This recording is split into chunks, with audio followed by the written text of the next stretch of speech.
ಕಡೆ ನೋಡಿ ಸರ್. ಹಾಗೆ ನಮ್ಮ ಕಾರ್ಯಕ್ರಮದಲ್ಲಿ ಉಪಸ್ಥಿತರಿರೋದು ನಮ್ಮೆಲ್ಲರಿಗೂ ಹೆಮ್ಮೆಯ ವಿಷಯ. ಜೊತೆಗೆ ಎಲ್ಲ ಗಣ್ಯರು ನಮ್ಮ ಸಮಾಜದ ಮೂಲ ಪುರುಷರ ಭಾವಚಿತ್ರವನ್ನ ಅನಾವರಣ ಮಾಡುವ ಮೂಲಕ ಭಗೀರಥನಂತೆ ನಮ್ಮ ಸಮಾಜವನ್ನ ಮುನ್ನಡೆಸ್ತೀವಿ ಅವರೆಲ್ಲರಿಗೂ ಕೂಡ ನಮ್ಮ ಕಾರ್ಯಕ್ರಮದ ಪರವಾಗಿ ಪೂರ್ವಕವಾದ ಧನ್ಯವಾದ.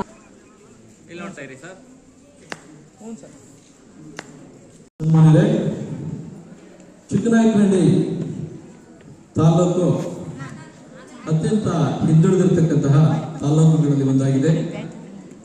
ಈ ನಮ್ಮ ತಾಲೂಕಿನಲ್ಲಿ ಉಪ್ಪಾರ ಸಮಾಜದ ಬಂಧುಗಳು ಒಂದು ಅಂದಾಜಿನ ಪ್ರಕಾರ 40,000 ಜನಸಂಖ್ಯೆ ಇದೆ ಅಂದ್ಬಿಟ್ಟು ಒಂದು ಅಂದಾಜಿದೆ.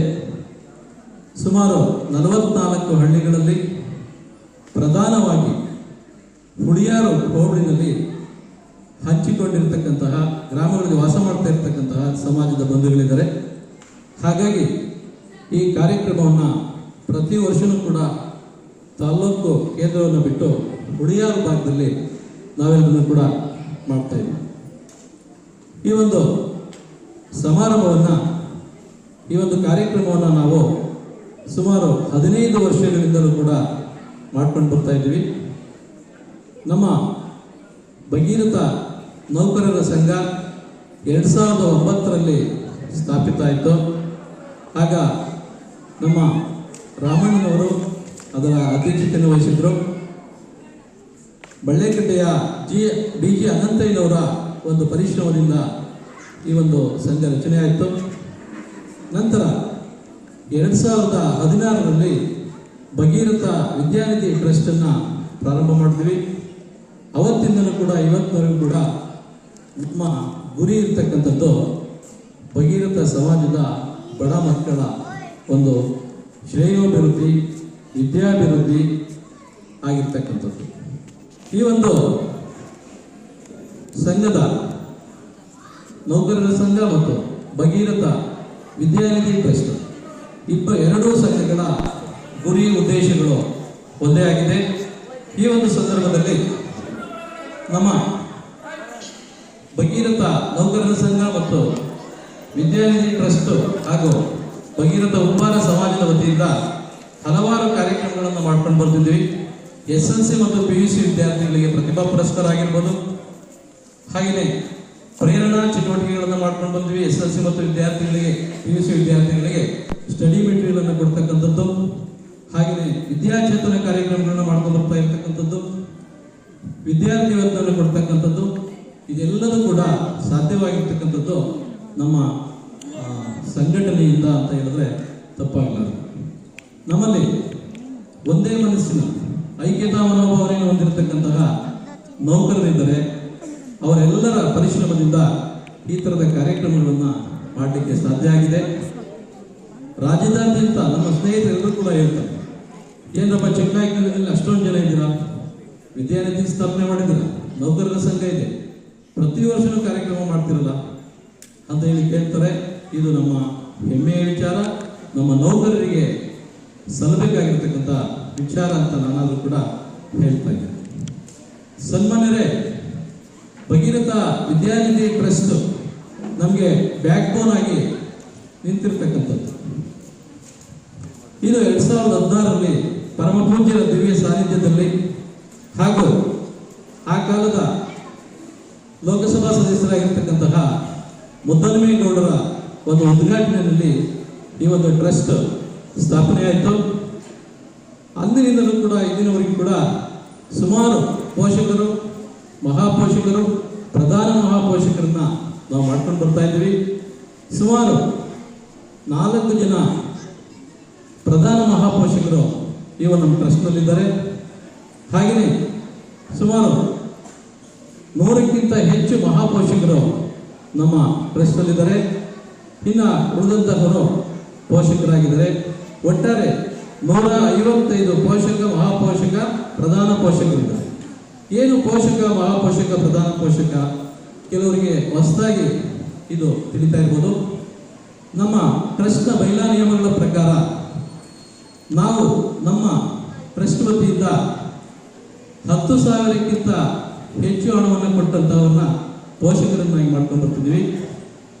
25,000ಕ್ಕಿಂತ ಹೆಚ್ಚು ಹಣವನ್ನು ನೀಡಿದಂಥವರಿಗೆ ಮಹಾಪೋಷಕರನ್ನಾಗಿ ಮಾಡಿದ್ದೀವಿ. 1 ಲಕ್ಷಕ್ಕಿಂತ ಹೆಚ್ಚು ಹಣವನ್ನು ಕೊಟ್ಟಂತವರಿಗೆ ಪ್ರಧಾನ ಮಹಾಪೋಷಕರಾಗಿ ಮಾಡಲಿಕ್ಕೆ ನಾವು ಬೈಲಾದಲ್ಲಿ ಮಾಡಿಕೊಂಡಿದ್ದೀವಿ. ಈ ಒಂದು ಸಂದರ್ಭದಲ್ಲಿ ಬಹಳಷ್ಟು ಜನ ಪ್ರಾರಂಭದಲ್ಲಿ ನಮಗೆ ಕಷ್ಟ ಆಯಿತು. ನಮಗೆ ಏನು ವಿದ್ಯಾನಿಧಿಯ ಪೋಷಕರು ಮಹಾಪೋಷಕರನ್ನ ಮಾಡ್ತಕ್ಕಂಥದ್ದು. ಈಗ ವಿತಿನ್ 1 ಅವರಲ್ಲಿ ಇಬ್ಬರು ಪ್ರಧಾನ ಮಹಾಪೋಷಕರು, ಉಳಿದಂಥವರು ಮಹಾಪೋಷಕರು, ಒಟ್ಟು 10 ಜನಗಳು ನಮ್ಮ ಜೊತೆಯಲ್ಲಿ ಕೈ ಜೋಡಿಸಿದಾಗ ಹೊಸದಾಗಿ ಬಂದಿದ್ದಾರೆ. ಅವರ ಪಟ್ಟಿಯನ್ನು ಕೂಡ ನಾನು ಹೇಳಲಿಕ್ಕೆ ಇಷ್ಟಪಡ್ತೇನೆ. ಮೊನ್ನೆ ಆಹ್ವಾನವನ್ನ ಮಾಡಲಿಕ್ಕೆ ಹೋದಂತಹ ಸಂದರ್ಭದಲ್ಲಿ ನಮ್ಮ ಸಿದ್ದಬಸಯ್ಯನವರು ಮೇಲ್ಗಡೆ ಕೂತಿದ್ದಾರೆ.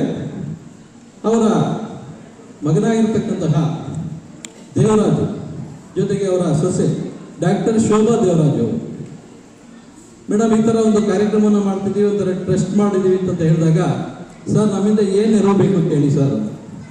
ನಾವೇನಿಲ್ಲ, ಒಂದು ಪ್ರಧಾನ ಮಹಾಪೋಷಕರಾಗಿ ಅಂತ ಹೇಳಿ ನಾವು ಹೇಳ್ಕೊಂಡಾಗ ಅವರು ಬೇರೆ ಏನು ಆಲೋಚನೆ ಮಾಡಿದಂಗೆ ಇಂತಹ ಅದ್ಭುತವಾಗಿರ್ತಕ್ಕಂಥ ಕೆಲಸಕ್ಕೆ ನಾನು ಕೊಡ್ತೀನಿ ಸರ್ ಅಂತಕ್ಕಂಥ ಮಾತನ್ನು ಹೇಳಿ ಇನ್ನೇನು ಕೆಲವೇ ನಿಮಿಷಗಳಲ್ಲಿ ಅವರು ವೇದಿಕೆಗೆ ಬರ್ತಾ ಇದ್ದಾರೆ. ಅವರಿಗೆ ಅಭಿನಂದನೆಗಳು. ಹಾಗೆಯೇ ದೇವರ ಬಸವರಾಜು ಸನ್ ಆಫ್ ಮರಿಯನ್ಮಯ್ಯ ಹೊಸಳ್ಳಿ, ಇವರನ್ನು ಕೂಡ 25,000 ರೂಪಾಯಿಗಳನ್ನು ಕೊಟ್ಟು ಮಹಾಪೋಷಕರಾಗಿದ್ದಾರೆ. ಇವತ್ತು ಸೌಮ್ಯ TS ಧನಂಜಯ್ TS ಅಲ್ಲಿ ಇವರು ಕೂಡ ಮಹಾಪೋಷಕರಾಗಿದ್ದಾರೆ. Manjula son of Shashidhar TS ಅಲ್ಲಿ ಇವರು ಕೂಡ ಮಹಾಪೋಷಕರಾಗಿದ್ದಾರೆ. ಸುರೇಶ್ ಸನ್ ಆಫ್ ದಾಸಪ್ಪ ಬಸಳ್ಳಿ, ಇವರು ದಾನಪ್ಪ ಇವರು ಕೂಡ ಮಹಾಪೋಷಕರಾಗಿದ್ದಾರೆ. ಡಾಕ್ಟರ್ ಮೇಘನಾ ಸುದರ್ಶನ್ ವರ್ಗೆರೆ ಇವರು ಕೂಡ ಮಹಾಪೋಷಕರಾಗಿ ಸದಸ್ಯತ್ವವನ್ನು ಪಡೆದಿದ್ದಾರೆ. ಇನ್ನು ಪ್ರಧಾನ ಮಹಾಪೋಷಕರಾಗಿ ನಮ್ಮ ರೇಣುಕೈನವರು ಪ್ರವರ್ಗ 1ರ ಅಧ್ಯಕ್ಷರು, ಜಿಲ್ಲಾಧ್ಯಕ್ಷರು, ಅವರು ಕೂಡ ನಮ್ಮ ಟ್ರಸ್ಟ್ಗೆ ಪ್ರಧಾನ ಪೋಷಕರಾಗಿ ಆಗ್ತೀವಿ ಅಂತಕ್ಕಂಥ ಆಶ್ವಾಸನೆಯನ್ನು ಕೂಡ ನೀಡಿದ್ದಾರೆ. ಹಾಗೆಯೇ ಕುರಿಹಿಟ್ಟಿಯ ಪಂಚಾಯತಿ ಸದಸ್ಯರಾಗಿರ್ತಕ್ಕಂಥ KG ಪ್ರಕಾಶ್ ಅವರು ಕೂಡ 25,000 ರೂಪಾಯಿಗಳನ್ನು ನೀಡಿ ಮಹಾಪೋಷಕರಾಗಿದ್ದಾರೆ. ಹಾಗೆಯೇ ಮತ್ತೊಬ್ಬರು ಪಂಚಾಯತಿ ಅಧ್ಯಕ್ಷರಾಗಿರ್ತಕ್ಕಂತಹ ಸದಸ್ಯರಾಗಿರ್ತಕ್ಕಂಥ ಚಂದ್ರಗಿರಿಯಪ್ಪ ಕುರಿಯಟ್ಟಿ, ಇವರು ಕೂಡ ಮಹಾಪೋಷಕರಾಗಿ ಸದಸ್ಯತ್ವವನ್ನು ಪಡ್ಕೊಂಡಿದ್ದಾರೆ. ಇದೆಲ್ಲ ನೋಡ್ತಾ ಇದ್ರೆ ಅವ್ರು ಕೇಳಿದ್ದೊಂದು, ಈ ಹಣವನ್ನು ಏನಕ್ಕೆ ಬಳಸ್ತೀವಿ ಸರ್? ನಾವು ಹೇಳ್ತಿದ್ದೀವಿ, ಪ್ರತಿ ವರ್ಷನೂ ಕೂಡ ನಿಮಗೂ ಕೂಡ ಗೊತ್ತಿದೆ, ಈ ಹಣ ಬಡ ಮಕ್ಕಳನ್ನು ಬಿಟ್ಟರೆ ಯಾವುದೂ ಕೂಡ ವಿನಿಯೋಗ ಆಗಿಲ್ಲ. ನಮಗೆ ಕಣ್ಣಿಗೆ ಕಾಣ್ತಾ ಇರತಕ್ಕಂಥದ್ದು ಬಡ ಮಕ್ಕಳು. ಯಾಕೆಂದ್ರೆ ನಾವೆಲ್ಲರೂ ಕೂಡ ಸರ್ಕಾರಿ ನೌಕರರು, ಸರ್ಕಾರದ ಅನ್ನವನ್ನು ತಿಂತಾ ಇದ್ದೀವಿ. ನಮಗೆ ಯಾವುದೇ ರೀತಿಯ ಕುಂದುಕೊರತೆಗಳಿಲ್ಲ. ನಮ್ಮ ಜೊತೆಯಲ್ಲಿ ಸಮಾಜ ನಿರ್ಮಾಣ ಆಗಬೇಕು ಅಂತಂದ್ರೆ ನಮಗೆ ನಮ್ಮಂತೆಯೇ ನಮ್ಮ ನೆರೆಯವರೆಗೂ ಕೂಡ ಬೆಳೀಬೇಕು.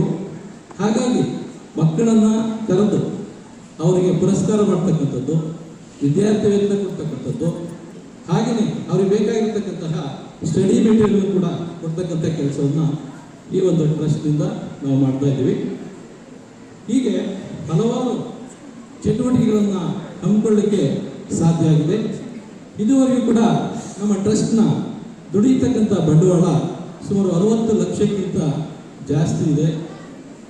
ನೀವು ಕೊಟ್ಟಿರ್ತಕ್ಕಂತಹ ಹಣವನ್ನು ಹಾಗೆ ಇರುತ್ತೆ, ಅದು ಇಡುಗಟ್ಟಾಗಿ ಬಂದಿರತಕ್ಕಂಥ ಲಾಭಾಂಶವನ್ನು ಮಾತ್ರ ನಾವು ಪ್ರತಿ ವರ್ಷ 4 ರಿಂದ 5 ಲಕ್ಷವನ್ನು ಖರ್ಚಾಕಿ ನಿಮ್ಮಂತಹ ಬಡ ಮಕ್ಕಳಿಗೆ ಕೊಡಲಿಕ್ಕೆ ನಮ್ಮ ಬೈಲಾದಲ್ಲಿ ತಿದ್ದುಪಡಿಗಳನ್ನ ಮಾಡಿಕೊಂಡಿದ್ದೀವಿ. ಇಷ್ಟು ನಮ್ಮ ಟ್ರಸ್ಟ್ಗೆ ಸಂಬಂಧಪಟ್ಟಂತಹ ವಿಚಾರ. ಇದ್ರ ಜೊತೆಗೆ ನಾವು ಈ ಒಂದು ವೇದಿಕೆಯಲ್ಲಿ ಪ್ರತಿ ವರ್ಷವೂ ಕೂಡ ಒಬ್ಬರು ಉತ್ತಮವಾಗಿರ್ತಕ್ಕಂತಹ ಸಾಧನೆಯನ್ನು ಮಾಡಿರ್ತಕ್ಕಂಥ ವ್ಯಕ್ತಿಯನ್ನು ಕರೆಸಿ ಇಲ್ಲಿ ಅವರಿಂದ ಸ್ಪೀಚನ್ನು ಕೊಡಬೇಕು ಅಂತಕ್ಕಂಥದ್ದು ಕೂಡ ನಮ್ಮ ಉದ್ದೇಶ ಇದೆ. ಕಳೆದ ವರ್ಷ ಲಕ್ಷ್ಮೀ ಮೇಡಮ್ ಅವರು ಕೂಡ ಬಂದು ಇಲ್ಲಿ, ಅದು ಜಿಲ್ಲಾ ಅಧಿಕಾರಿಗಳಾಗಿರ್ತಕ್ಕಂಥ ಜಿಲ್ಲಾ ಹಂತದ ಅಧಿಕಾರಿಗಳು, ಅವರು ಬಂದು ಇಲ್ಲಿ ಉತ್ತಮವಾಗಿರ್ತಕ್ಕಂಥ ಸ್ಪೀಚನ್ನು ಕೊಟ್ಟಿದ್ರು. ಈ ವರ್ಷನೂ ಕೂಡ ಲಕ್ಷ್ಮಣ ಉಪ್ಪಾರ್ ಸಾಹೇಬರು ನಿಜವಾಗ್ಲೂ ಕೂಡ ಅವರನ್ನು ನೋಡಬೇಕು ಅಂದರೆ ಟೈಮ್ ತಗೋಬೇಕು, ಡೇಟ್ ತಗೋಬೇಕು. ಅಂತಹ ವ್ಯಕ್ತಿಯನ್ನು ನಾವಿಲ್ಲಿ ಕರೆಸಿದ್ದೀವಿ ಅಂತಂದ್ರೆ ಅದು ನಮ್ಮ ಚಿಕ್ಕನಾಯಕನಹಳ್ಳಿ ತಾಲೂಕಿನ ಉಪ್ಪಾರ ವಿದ್ಯಾರ್ಥಿಗಳ ಭಾಗ್ಯ ಅಂತಂದ್ಬಿಟ್ಟು ನಾವು ಅಂದ್ಕೋಬೇಕು. ನಿಜಕ್ಕೂ ಕೂಡ ಈ ಅಧಿಕಾರಿಗಳ ಅಂತಹ ವ್ಯಕ್ತಿಯನ್ನು ಅವರಿಗೆ ಸಮಯನೇ ಇರೋದಿಲ್ಲ. ಪರಮ ಪೂಜ್ಯರ ಒಂದು ಒತ್ತಾಸೆಯಿಂದ ಅವರು ಇಲ್ಲಿ ಬಂದಿದ್ದಾರೆ. ದಯಮಾಡಿ ಅವರ ನುಡಿಗಳಿಗೆ ನಾವು ಹೆಚ್ಚು ಒತ್ತನ್ನು ಮಾಡಬೇಕು ಅಂತಕ್ಕಂಥ ಒಂದು ಪ್ರಶ್ನೆ ನಮ್ಮಲ್ಲಿ ಮೂಡಿಸ್ತಾ ಇದೆ. ನಮ್ಮ ನೌಕರನ್ನ ಹೇಳ್ತಾ ಇದ್ರು, ನಮಗೇನು ಕೆಲಸ ಇಲ್ವಾ, ನಮಗೆ ಬೇಕಾದಷ್ಟು ಕೆಲಸ ಇರುತ್ತೆ, ಅಂಥದ್ರಲ್ಲಿ ತಿಂಗಳಾನುಗಟ್ಟಲೆ ನಾವು ಸಂಘಟನೆಯನ್ನು ಮಾಡಿಕೊಂಡು ಇಷ್ಟೆಲ್ಲ ಮಾಡೋದು ನಮ್ಮ ಸಮಾಜದಲ್ಲಿ ಬರೋಲ್ಲ, ಮುಂದಿನ ವರ್ಷ ಮಾಡೋದೇ ಬೇಡ ಅಂತಕ್ಕಂಥ ಮಾತುಗಳನ್ನ ಆಡ್ತಾ ಇದ್ರು. ಸೊ ಹಾಗಾಗಿ ದಯಮಾಡಿ ನೀವುಗಳು ಮನೆಗಳಿಗೆ ಹೋದಂಥ ಸಂದರ್ಭದಲ್ಲಿ ಊರಿನ ಮುಖಂಡರೆಲ್ಲ ಬಂದಿದ್ದೀರ, ನಿಮ್ಮ ಊರಿನಲ್ಲಿ ಇರ್ತಕ್ಕಂಥ ವಿದ್ಯಾರ್ಥಿಗಳನ್ನ ಕಳಿಸ್ಕೊಡಿ. ನೀವು ಬರೋದು ಬೇಡ, ನಿಮ್ಗೆ ಕೆಲಸ ಇದೆ, ಕೆಲಸದ ಒತ್ತಡ ಇದೆ, ನೀವು ಬರೋದು ಬೇಡ, ವಿದ್ಯಾರ್ಥಿಗಳನ್ನ ತಂದು ಕೊಡಿ. ಪ್ರತಿಭಾ ಪುರಸ್ಕಾರನ ಹಮ್ಮಿಕೊಂಡಿರ್ತಕ್ಕಂಥ ಎಲ್ಲ ನೌಕರ ಸಂಘದ ಪದಾಧಿಕಾರಿಗಳು ಎಷ್ಟು ಕಷ್ಟಪಟ್ಟಿದ್ದಾರೆ ನಮಗೂ ಗೊತ್ತಾಗ್ತದೆ. ನಾವು ನಮ್ಮ ಬೆಳಗಾವಿ ಜಿಲ್ಲೆಯಲ್ಲಿ ಸುಮಾರು ವರ್ಷಗಳಿಂದ ಪ್ರತಿಭಾ ಪುರಸ್ಕಾರ ಮತ್ತು ಸಮಾಜದ ಕೆಲಸಗಳನ್ನು ಮಾಡ್ತಾ ಬಂದಿರ್ತೇವೆ. ಅವರು ಕಷ್ಟಗಳನ್ನು ಸರ್ ಪಾಪ ಭಾಳ ನಮ್ಕೊಂಡು ಮಾತಾಡಿದ್ರಿ ನಾಗೇಂದ್ರಪ್ಪ ಸರ್, ಅದು ನಿಜ ಇರ್ತದ. ನಿಮ್ಮ ತಾಲೂಕಿನಲ್ಲಿ ಅಷ್ಟಲ್ಲ, ಇಡೀ ರಾಜ್ಯ ತುಂಬ ಇದು ಆಗ್ತಿರೋದೆ, ನಮ್ಮ ಸಮಾಜದಲ್ಲಿ ಅದು ಆಗ್ತಿರೋದ. ಅದನ್ನು ತಿದ್ದಬೇಕಂತೇಳಿ ನಮ್ಮ ಗುರುಗಳು ಭಾಳಷ್ಟು ಶ್ರಮ ವಹಿಸ್ತಾರೆ ಅಲ್ಲಿಂದ. ಆದರೂ ಗುರುಗಳು ಮತ್ತು ನಮ್ಮ ವೆಂಕಟೇಶ್ವರ ಪುಟ್ಟಣ ಕ್ಷೇತ್ರ ಎಲ್ಲ ಭಾಳಷ್ಟು ಶ್ರಮ ವಹಿಸ್ತಿದ್ದಕ್ಕೆ ಸುಮಾರು 16 ವರ್ಷಗಳಿಂದ ಶ್ರಮ ವಹಿಸಿದ್ರೆ ಅದು ಆಗ್ತಾ ಇಲ್ಲ. ಮುಂದಿನ ದಿನಮಾನಗಳಲ್ಲಿ ಅದು ಗುರುಗಳ ಮಾರ್ಗದರ್ಶನದಲ್ಲಿ ಮತ್ತು ನಮ್ಮ ರಾಜ್ಯ ಸಂಘದ ಮುಂದಾಳತ್ವದಲ್ಲಿ ಅದೆಲ್ಲ ಆಗ್ತದೆ. ತಾವೆಲ್ಲ ಬೇಜಾರು ಮಾಡ್ಕೋಬಾರ್ದು. ಇಲ್ಲೇನು ಪ್ರತಿಭಾ ಪುರಸ್ಕಾರಕ್ಕೆ ಏನು ಮಕ್ಕಳೆಲ್ಲ ಬಂದಿದ್ದೀರಿ, ತಂದೆ ತಾಯಿಗಳ ಒಂದು ಹೆಸರು ತರುವಂಥದ್ದೊಂದು ಮಾಡಿರಿ. ಮುಂದಿನ ದಿನಮಾನಗಳಲ್ಲಿ ನಿಮಗೆಲ್ಲ ಒಳ್ಳೆಯದಾಗಲಿ. ಪ್ರತಿಭಾ ಪುರಸ್ಕಾರ ಮಾಡಿಸ್ಕೊಂಡು ಹೋಗಿ ಮುಂದಿನ ನಿಮ್ಮ ಏನು ನೀವೆಲ್ಲ ಕಲಿಯಾಕತ್ತೀರಿ ಎಲ್ಲರೂ ಒಂದು ಎಜುಕೇಷನ್ ಚೆನ್ನಾಗಿರಲಿ. ಮತ್ತು ಹೊಸದಾಗಿ ಏನು ನೌಕರಿ ಮಾಡ್ತಕ್ಕಂಥ ಅವ್ರಿಗೂ ಸನ್ಮಾನ ಇಟ್ಕೊಂಡಿರಿ. ಹೊಸದಾಗಿ ನೌಕರಿ ಮಾಡುವಂಥವ್ರೆಲ್ಲರೂ ನಮ್ಮ ರಾಜ್ಯದ ಹೆಸರು ಮತ್ತು ಸಮಾಜದ ಹೆಸರು ತರುವಂಥ ಒಂದು ಯೋಜನೆ ನಿಮ್ಮದು ಆಗಲಿ ಅಂತ ತಿಳಿಸ್ತಾ, ಮತ್ತು ನೀವೇನು ನಿವೃತ್ತ ನೌಕರರು ಏನು ಅವ್ರಿಗೆ ನೀವು ಸನ್ಮಾನ ಇಟ್ಕೊಂಡ್ರಿ, ಏನು ನಿವೃತ್ತ ನೌಕರು ಏನಾರಲ್ಲ ಅವರ ವಿಶ್ರಾಂತಿ ಜೀವನ ಭಗೀರಥ ಮಹರ್ಷಿಗಳ ಆಶೀರ್ವಾದದಿಂದ, ನಮ್ಮ ಗುರುಗಳ ಆಶೀರ್ವಾದದಿಂದ ವಿಶ್ರಾಂತಿ ಜೀವನ ಚೆನ್ನಾಗಿರಲಿ. ಅದರ ಜೊತೆ ನಾನು ಸುಮಾರು 2 ತಿಂಗಳಿಂದ ನೂತನವಾಗಿ 2 ತಿಂಗಳಾಯಿತು ನನ್ನ ಅಧ್ಯಕ್ಷರಾಗಿ. ನನಗೆ ಅಧ್ಯಕ್ಷ ಆಗಲಿಕ್ಕೆ ಅನುವು ಮಾಡಿಕೊಟ್ಟಂಥ ನಮ್ಮ ಘನ ಸರ್ಕಾರದಲ್ಲಿ ಸನ್ಮಾನ್ಯ ಸಿದ್ದರಾಮಯ್ಯ ಸಾಹೇಬರನ್ನ ಇವತ್ತು ನೆನೆಸ್ತಾ, ಅದರ ಜೊತೆ ಉಪಮುಖ್ಯಮಂತ್ರಿಗಳಾಗಿರ್ತಕ್ಕಂಥ ಸನ್ಮಾನ್ಯ ಶ್ರೀ ಡಿ.ಕೆ. ಶಿವಕುಮಾರ್ ಸಾಹೇಬರು ಮತ್ತು ನನಗೆ ಭಾಳಷ್ಟು ಮುತುವರ್ಜಿ ವಹಿಸಿ ನಮ್ಮ ಸಮಾಜದ ಶಾಸಕರು, ರಾಜ್ಯ ಸಂಘದ ಅಧ್ಯಕ್ಷರು ಪುಟ್ಟಣ ಶೆಟ್ಟಿ ಸಾಹೇಬರು ನನಗೆ ಭಾಳಷ್ಟು ಮುತುವರ್ಜಿ ವಹಿಸಿ ನನಗೆ ಅಧ್ಯಕ್ಷ ಮಾಡ್ಬೇಕಂತೇಳಿ ಅವರು ನನಗೆ ಅಧ್ಯಕ್ಷ ಮಾಡಲಿಕ್ಕೆ ಶ್ರಮ ವಹಿಸಿದ್ದಾರೆ. ಅದರ ಜೊತೆ ನಮ್ಮ ರಾಜ್ಯ ಪ್ರಧಾನ ಕಾರ್ಯದರ್ಶಿಗಳು ವೆಂಕೂಬಾ ಸರ್ ಅವರು ನನ್ನ ಅಧ್ಯಕ್ಷ ಆಗಲಿಕ್ಕೆ ಅವ್ರಿಗೂ ಒಂದು ಭಾಳಷ್ಟು ಶ್ರಮ ಅದ. ಇದೆಲ್ಲರ ಜೊತೆ ಭಾಳಷ್ಟು ಶ್ರಮ ಅಂತಂದ್ರೆ ನಮ್ಮ ಗುರುಗಳು ರಾಜ್ಯ ತುಂಬ ಓಡಾಡಿದೆಯಪ್ಪ, ನೀನು ಅಧ್ಯಕ್ಷ ಆಗಲೇಬೇಕಂತ ನಮ್ಮ ರಾಜ್ಯ ಸಂಘದ ಜೊತೆ ಮಾತನಾಡಿ, ವೆಂಕೂಬಾ ಸರ್ ಜೊತೆ ಮಾತನಾಡಿ, ಎಲ್ಲರ ಜೊತೆ ಮಾತನಾಡಿ ನಾನು ಅಧ್ಯಕ್ಷ ಮಾಡ್ತೀವಿ ಅಂತೇಳಿ ನೀನು ಸುಮಾರು 20 ವರ್ಷದಿಂದ ನೀನು ಸಮಾಜಕ್ಕೆ ದುಡಿದೀಯ, ನೀನು ಅಧ್ಯಕ್ಷ ಆಗಲೇಬೇಕು ಅಂತೇಳಿ ನನ್ನ ಗುರುಗಳು ಭಾಳಷ್ಟು ಆಶೀರ್ವಾದ ಮಾಡ್ಯಾರ. ಅವ್ರಿಗೂ ಇನ್ನೊಂದು ಸಾರಿ ಪಾದಗಳಿಗೆ ನಮಸ್ಕರಿಸುತ್ತಾ, ಸರ್ ನಾಗೇಂದ್ರ ಸರ್ ಅವರು ಒಂದು ಜಾಗೆಯ ಪ್ರಪೋಸಲ್ ಇಟ್ಟರು, ನಮಗೊಂದು ಜಾಗ ಬೇಕಾಗ್ಯದ ಅದ್ರ ಜೊತೆ ಅಂತೇಳಿ. ಅದೇನು ನೀವು ಜಾಗ ಸಂಬಂಧ ಏನೇನೈತೆ ಸರ್ ತಾವು ತಂದು ಕೊಟ್ಟರೆ, ಬೆಂಗಳೂರಿಗೆ ಬಂದ್ರೆ ಗುರುಗಳು ಮತ್ತು ನಮ್ಮ ರಾಜ್ಯ ಸಂಘದವ್ರೆಲ್ಲರೂ ಕೂಡ್ಕೊಂಡು ಮಾತಾಡ್ಕೊಂಡು ನಿಮ್ಮ ಶಾಸಕರು ಸಚಿವರು ಯಾರ್ಯಾರು ಎಲ್ಲರ ಜೊತೆ ಸೇರಿ ನಾನೇ ಖುದ್ದಾಗಿ ಬಂದು ನೀವು ಏನು ನಿಮ್ಮದು ಐತಲ್ಲ ಅದನ್ನು ಸಮುದಾಯ ಭವನಕ್ಕೆ ಇರ್ಬೋದು ಮತ್ತು ಈ ಜಾಗಕ್ಕೆ ಏನು ನಮ್ಮ ಕಡೆಯಿಂದ ಸಾಧ್ಯ ಆಗಲ್ಲ ಅದನ್ನ ಹೆಲ್ಪ್ ಮಾಡ್ತಾ ಹೇಳ್ತಾ, ಅದರ ಜೊತೆ ನಮ್ಮ ನಿಗಮದ್ದು ಒಂದಿಷ್ಟು ತಿರುವು ಪುಸ್ತಕವನ್ನು ತಂದಿದ್ದೀನಿ. ಅದು ನೀವು ಯಾವ ನಮ್ಮ ಯೋಜನೆಗಳದಾವ ಅದರ ಯೋಜನೆಗಳನ್ನ ನೀವು ಸದುಪಯೋಗ ಪಡಿಸ್ಕೋಬೇಕಂತ ಹೇಳ್ತಾ, ನಾನು ಇನ್ನೊಂದು ಮಕ್ಕಳಿಗೆ ಹೇಳೋದೇನಂತಂದ್ರೆ, ನೀವೆಲ್ಲ ಹೊರದೇಶಕ್ಕೆ ಅದು ಹೋಗಾರಿದ್ದೀರಿ, ಮುಂದಿನ ನೀವು ವ್ಯಾಸಂಗ ಏನು ಮಾಡಿದಿರಿ, ನಮಗೆ ಎಜುಕೇಷನ್ ಲೋನ್ ಅಂತ ಕೊಡ್ತೀವಿ. ಬೇರೆ ಬೇರೆ ನಾವು ಸಮಾಜಗಳಿಗೆ ಹೋದಾಗ ಎಜುಕೇಷನ್ ಲೋನ್ ಭಾಳಷ್ಟು ಒಂದು ಇದದ. ಅದಕ್ಕೆ ನಮ್ಮ ಉಪ್ಪಾರ ಸಮಾಜದಾಗ ನಾವು ಎಜುಕೇಷನ್ ಲೋನ್ಗೆ ಯಾರೂ ತಗೊಳಕ್ಕೆ ಬರ್ತಾ ಇಲ್ಲ. ವಿದೇಶಿ ವ್ಯಾಸಂಗಕ್ಕೆ ನಾವು ಸುಮಾರು ಒಂದು 5 ಕೋಟಿ ರೂಪಾಯಿ ಕೊಡ್ಬೇಕಂತೇಳಿ ಈ ಸಲ ಇದ್ರಾಗಿಟ್ರೆ ಬರೋದು 2 ಅರ್ಜಿ ಬಂದಾವ. ಬೇರೆ ಕಡೆ ನಮ್ಮ ಜೊತೆ ನಿಗಮಗಳು ಅದಾವ, ನಮ್ಮ ನಿಗಮ ಜೊತೆ ಇನ್ನೂ 8 ನಿಗಮ ಅದಾವ. ಅಲ್ಲಿ ಹೋಗಿ ನೋಡಿದಾಗ ವಿದೇಶಿ ವ್ಯಾಸಂಗಕ್ಕೆ ನಮ್ಗೆ ಆರ್ಯ ವೈಶ್ಯ ಬ್ರಾಹ್ಮಣ ನಿಗಮದಾಗ ಅದು ವಿದೇಶಿ ವ್ಯಾಸಂಗಕ್ಕೆ ಕ್ಯೂ ಹಚ್ಚಿರ್ತಾರೆ. ನಾವು ನೋಡ್ತೇವೆ ಉಪ್ಪಾರ ನಿಗಮದಾಗ ಬಂದ್ರೆ 2 ಅರ್ಜಿ ಬಂದಾವ. ನಾನು ಬಂದಾಗ ಅಂತದ್ದು 2 ಅರ್ಜಿ ಬಂದಾರಲ್ಲ, ಅರ್ಜಿ ಹಾಕ್ಯಾರ ಮನ್ಯಾಗ ಕೊಡ್ತಾರೆ. ಅವ್ರಿಗೆ ಕರೆದು ನಾನು ಮಾತಾಡಿಸಿದೆ, ಬೆಂಗಳೂರಿಗೆ ಕರೆಸಿದೆ. ಯಾಕಪ್ಪ ನೀವು 2 ವಿದೇಶಕ್ಕೆ ವ್ಯಾಸಂಗಕ್ಕೆ ಹೋಗಕ್ಕೆ ಅರ್ಜಿ ಹಾಕಿದ್ರೆ ನಿಮ್ಮ ಮಕ್ಕಳಿಗೆ ಅರ್ಜಿ ಬೇಕಾ ಬೇಡ ಅಂತ ಕೇಳಿದಾಗ, ಇಲ್ಲ ನಾವು ತಗೋತೀವಿ, ನಮ್ಗೆ ಅದು ಗೊತ್ತಿದ್ದಿಲ್ಲ, ಏನೋ ಒಂದು ಆನ್ಲೈನ್ದಾಗ ನಾವು ಅಪ್ಲಿಕೇಶನ್ ಹಾಕಿಬಿಟ್ಟಿದ್ವಿ, ನೀವು ಕರೆಸಿದ್ರೆ ಒಳ್ಳೇದಾಯ್ತು ಅಂತ ಹೇಳಿ ಅವರು ಸುಮಾರು ಅವ್ರಿಗಿಬ್ಬರಿಗೂ 10 ಲಕ್ಷ ಬಂದ ಮೇಲೆ ಅನುದಾನ ನಾವು ಎಜುಕೇಷನ್ ಲೋನನ್ನು ಕೊಟ್ಟಿದ್ದೀವಿ. ಸುಮಾರು ನಾವು ಎಜುಕೇಷನ್ ಲೋನ್ ನೀವು ವಿದೇಶಕ್ಕೆ ಹೋಗೋರಿದ್ರೆ ಎಷ್ಟೋ ಜನ ಹಾಕ್ರಿ ನಿಮ್ಗೆ ನಮ್ಮ ಕಡೆ 5 ಕೋಟಿ ರೂಪಾಯಿ ರೊಕ್ಕದ ಕೊಡ್ಬೇಕಂತೇಳಿ ತಗೊಳಕ್ ಮುಂದೆ ಬರ್ರಿ ಅದನ್ನ ಎಜುಕೇಷನ್ ಲೋನ್. ನಾನು ಆ್ಯಕ್ಚುಲಿ ಮೊದಲು 2 ಅರ್ಜಿ ಬಂದಾವ, ಇನ್ನೂ ಅರ್ಜಿ ಸ್ಟಾರ್ಟ್ ಅದಾವ. ನೀವು ವಿದೇಶಿ ಲೋನ್ ಇರ್ಬೋದು ಮತ್ತು ಇಲ್ಲಿ MBBS ಅಥವಾ ನೀವು ಯಾವ ಲೋನ್ಗಳಿಗೆ ಅಪ್ಲೈ ಮಾಡಿದರೆ ನಾವು ಕೊಡುವಂಥದ್ದು ಒಂದು ಇದು ಮಾಡ್ತೇವೆ. ಅದರ ಜೊತೆ ನೀವು ವಿದೇಶಿ ವ್ಯಾಸಂಗಕ್ಕೆ ಹೋಗೋರು ಸುಮಾರು ಇನ್ನೂ ನಾವು ಎಷ್ಟು ಜನ ಆಗ್ತಿರಲ್ಲ ಅಷ್ಟರಿಗೂ ಇದು ಕೊಡ್ತೇವೆ. ನೀವು ಬಂದಿರತಕ್ಕಂಥವ್ರು ನೀವು ನಾನು ಕೆಲವೊಂದು ಪುಸ್ತಕವನ್ನು ಕೊಟ್ಟಿದ್ದೀನಿ, ಅದನ್ನು ನೀವು ತಗೊಂಡು ನಿಮ್ಮ ಮಕ್ಕಳಿಗೆ ಸರ್ ಎಲ್ಲರೂ ನೀವು ಇದನ್ನ ಯಾಕೆ ಗೊತ್ತು ಹೇಳಕತ್ತೀರಂದ್ರೆ ಇದೆಲ್ಲ ಆಲ್ಮೋಸ್ಟ್ ಎಲ್ಲ ನೌಕರಿ ಮಾಡೋರಿದ್ದೀರಿ, ನೀವು ಪಾಪ ನಾವು ವ್ಯವಸಾಯ ಮಾಡೋರು ಹೇಳಿ ತಿಳಂಗಿಲ್ಲ, ಅದು ಎಲ್ಲ ಜಾಬ್ ಮಾಡೋರಿದ್ದೀರಿ. ಅದನ್ನ ನೀವು ನಮ್ಮದು ಕಿರುವತ್ತಿಗೆ ನೋಡಿ ಅದನ್ನು ತಗೊಂಡು ಅದನ್ನು ಅಪ್ಲಿಕೇಶನ್ ಹಾಕಿಸಿ ಮುಂದಿನ ದಿನಮಾನಗಳಲ್ಲಿ ಎಲ್ಲ ಮಕ್ಕಳಿಗೆ ಒಳ್ಳೆಯದಾಗಲಿ ಅಂತ ಹೇಳಿ ಇನ್ನೂ ಜಾಸ್ತಿ ಮಾತಾಡೋರು. ಸರಳ ಸಮಾರಂಭಕ್ಕೆ ಆಗಮಿಸಿದಿರ ನಿಮಗೂ ಹೃತ್ಪೂರ್ವಕ ವಂದನೆಗಳನ್ನು ನಮಸ್ಕಾರಗಳನ್ನು ಹೇಳ್ತಾ, ಹಾಗೆ ಏನಂದರೆ ಒಂದು 15 ವರ್ಷದಿಂದ ನಾನು ಈ ಜಿಲ್ಲಾ ಸಂಘದಲ್ಲೇ ಒಡನಾಟ ಇಟ್ಕೊಂಡಿದ್ದೀನಿ. ಹಾಗೆ ಈಗ ತಾಲೂಕು ಸಂಘಗಳಿಗೂ ಒಡನಾಟ ಇಟ್ಕೊತಾ ಇದ್ದೀನಿ. ಏನಂದರೆ ಒಂದೇ ಒಂದು ಕೊರತೆ ಅಂತ ಅಂದರೆ ಬೇರೆಯವ್ರು ಕರೆದ್ರು ಹೋಗ್ತೀರಾ, ನಾವು ಕರೆದ್ರು ಬರೋದು. ಯಾಕೆ ನೀವು ಯಾಕೆಂದರೆ ಇವತ್ತು ಉಳಿಯಾರ್ನಲ್ಲಿ ಪಾಪ ಅವರು ಮಾಸ್ಟರ್ಗಳು ಅವ್ರು ಬರ್ತಾರೆ, ಅವರು 1 ತಿಂಗಳಿಂದಲೂ ಅವ್ರು ಶ್ರಮ ವಹಿಸಿದ್ದಾರೆ. ಅವ್ರ ಶ್ರಮಕ್ಕೆ ನಾವು ಯಾಕೆ ಪ್ರತಿಫಲ ಕೊಡ್ತಾ ಇಲ್ಲ ಅಂತ ಒಂದು ನೋವಾಗುತ್ತೆ. ಯಾಕೆಂದರೆ ನಮ್ಮಲ್ಲಿ ಒಗ್ಗಟ್ಟಿಲ್ಲ ಅಂದರೆ ನಾವೇನು ಕೇಳೋಕ್ಕೂ ಆಗಲ್ಲ. ಈಗ ಅವರಿಗೆ ಕೆಲಸ ಇದ್ದರೆ ನಿಮಗೆ ಬನ್ನಿ ನಾವು ಕೊಡ್ತೀವಿ, ವಿದ್ಯಾರ್ಥಿ ಕೊಡ್ತೀವಿ, ಸ್ಕಾಲರ್ಶಿಪ್ ಕೊಡ್ತೀವಿ ಅಂತ ಇದು ಮಾಡೋಕ್ಕಾಗತ್ತಾ? ಯಾಕೆಂದರೆ ಬೇರೆ ಸಮಾಜಗಳನ್ನ ಅವರು ಕಲಿಬೇಕಾದ ಇನ್ನೂ ಭಾಳ ಇದೆ. ಯಾಕೆ ನಮ್ಮ ಸ್ವಾಮೀಜಿಯವರು ನೋಡಿ, ಅವ್ರ ಕಾಲೇಜ್ ನಾವು ಮಾಡೋ ಕೆಲಸ ಅವ್ರು ಮಾಡ್ತಾವೆ. ಇಡೀ ರಾಜ್ಯ ಸುತ್ತಾರೆ. ಬೆಳಗ್ಗೆ ನಾನು ಬಳ್ಳಾರಿಯಲ್ಲಿದ್ದೆ, ನಾನು ಬೆಳಗಾಮಲ್ಲಿದ್ದೆ, ನಾನು ಮೈಸೂರಲ್ಲಿದ್ದೆ, ಚಾಮರಾಜನಗರದಲ್ಲಿದ್ದೆ ಅಂತಾರೆ. ಆದರೆ ನಾವು ಮಾತ್ರ ಇನ್ನೂ ಒಗ್ಗಟ್ಟು ನಾವು ಪ್ರದರ್ಶನವೇ ಮಾಡೋಕ್ಕಾಗ್ತಿಲ್ಲ. ನಾವು ಬರ್ತಲೇ ಇದ್ದಾರೆ, ಅವಾಗಿಂದ ಬೆಳಗ್ಗೆಯಿಂದನೂ ಬರ್ತಲೇ ಇದ್ದಾರೆ. ಒಂದು ಟೈಮ್ ಅಂತ ಫಿಕ್ಸ್ ಇಲ್ಲ. ಮೊದಲು ಮುಹೂರ್ತಕ್ಕೆ ಹೋಗ್ತೀವಲ್ವಾ, 10 ಗಂಟೆ ಮುಹೂರ್ತ ಆಯಿತು, ಊಟ ಮುಗಿದೋಗುತ್ತೆ ಅಂತ ಹೋಗ್ತೀವಿ. ನಮ್ಮ ಸಮಾಜಕ್ಕೆ ನಾವು ಯಾಕೆ ಬರೋಕ್ಕಾಗಲ್ಲ? ಈಗ ನಾವು ಏನಾಗುತ್ತೆ ಅಂತ ಅಂದರೆ ನಾವು ಸಮಾಜದಲ್ಲಿ ಒಗ್ಗಟ್ಟು ನಾವೇನು ಪಡೆಯೋಕ್ಕಾಗಲ್ಲ, ಸರ್ಕಾರದಿಂದ ಏನು ಪಡೆಯೋಕ್ಕಾಗಲ್ಲ. ನಾವು ಏನೇ ಪಡಿಬೇಕು ಅಂತ ನಮ್ಮ ರಾಜ್ಯದಲ್ಲಿ ನೋಡಿಕೊಂಡ್ರೆ ಎಷ್ಟೋ ತಾಲೂಕಲ್ಲಿ ಜಿಲ್ಲೆ ಇನ್ನೂ 75 ವರ್ಷ ಆದರೂ ನಾವು ಇನ್ನೂ ಜಾಗನೇ ಪಡ್ಕೊಳ್ಳೋಕ್ಕಾಗಿಲ್ಲ. ನಮ್ಮ ಸಮಾಜಗಳಿಗೆ, ಉಪ್ಪಾರ ಸಮಾಜಗಳಿಗೆ ಜಾಗಗಳೇ ಇಲ್ಲ ಇಲ್ಲಿವರೆಗೂ. ಯಾಕೆ? ನಮ್ಮ ಕೊರತೆ. ಯಾರು ಕರೆದ್ರು ಬರಲ್ಲ, ಬೇರೆಯವ್ರು ನೋಡೋಗ್ತಿರಲ್ಲ, ಬಸ್ ಹತ್ರ ನೋಡೋಗ್ಬಿಡ್ತೀರ.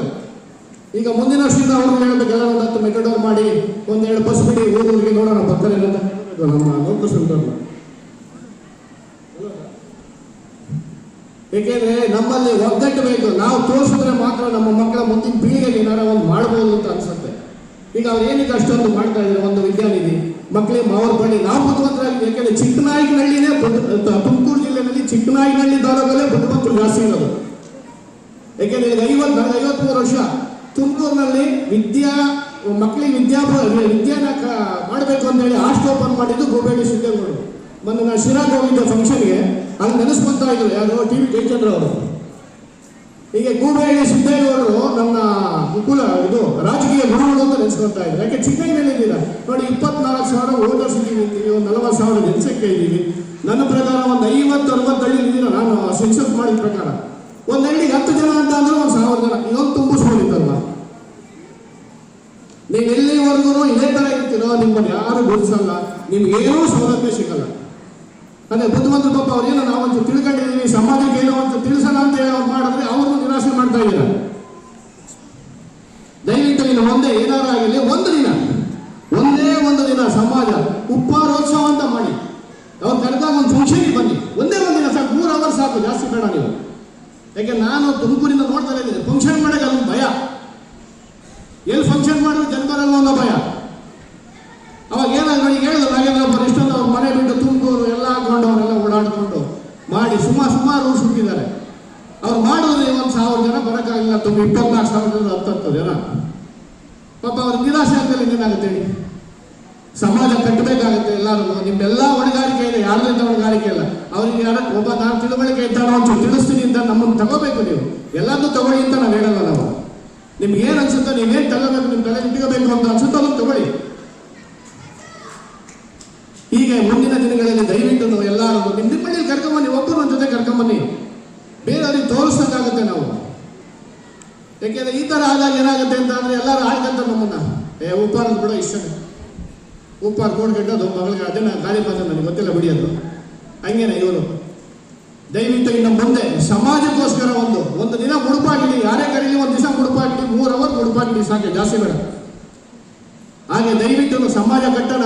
ಇನ್ನು ಪ್ರತಿಯೊಂದು ಮನೆಯಲ್ಲೂ 1 ತಿಂಗಳಿಗೆ 100 ರೂಪಾಯಿ ಕೊಡಿ, ಈಗ ಒಂದು ಎಜುಕೇಶನ್ ಟ್ರಸ್ಟ್ ಮಾಡೋಣ, ಉಪ್ಪಾರದಿಂದನೇ ಮಾಡೋಣ. ಒಂದು ಇಲ್ಲ ಬಿಡಿ, ಪಾಪ ಮಠದಲ್ಲಿ ಸ್ವಾಮೀಜಿಗಳು ಏನೇನೋ ಮಾಡಕ್ಕೆ ಓಡಾಡ್ತಾರೆ, ಅವ್ರಿಗೆ ಸಪೋರ್ಟ್ ಇಲ್ಲ, ಹೋಗ್ತೀವಿ ಒಂದ್ಸತಿ ಹೋಗ್ತೀವಿ ಬರ್ತೀವಿ ಅಷ್ಟೇ.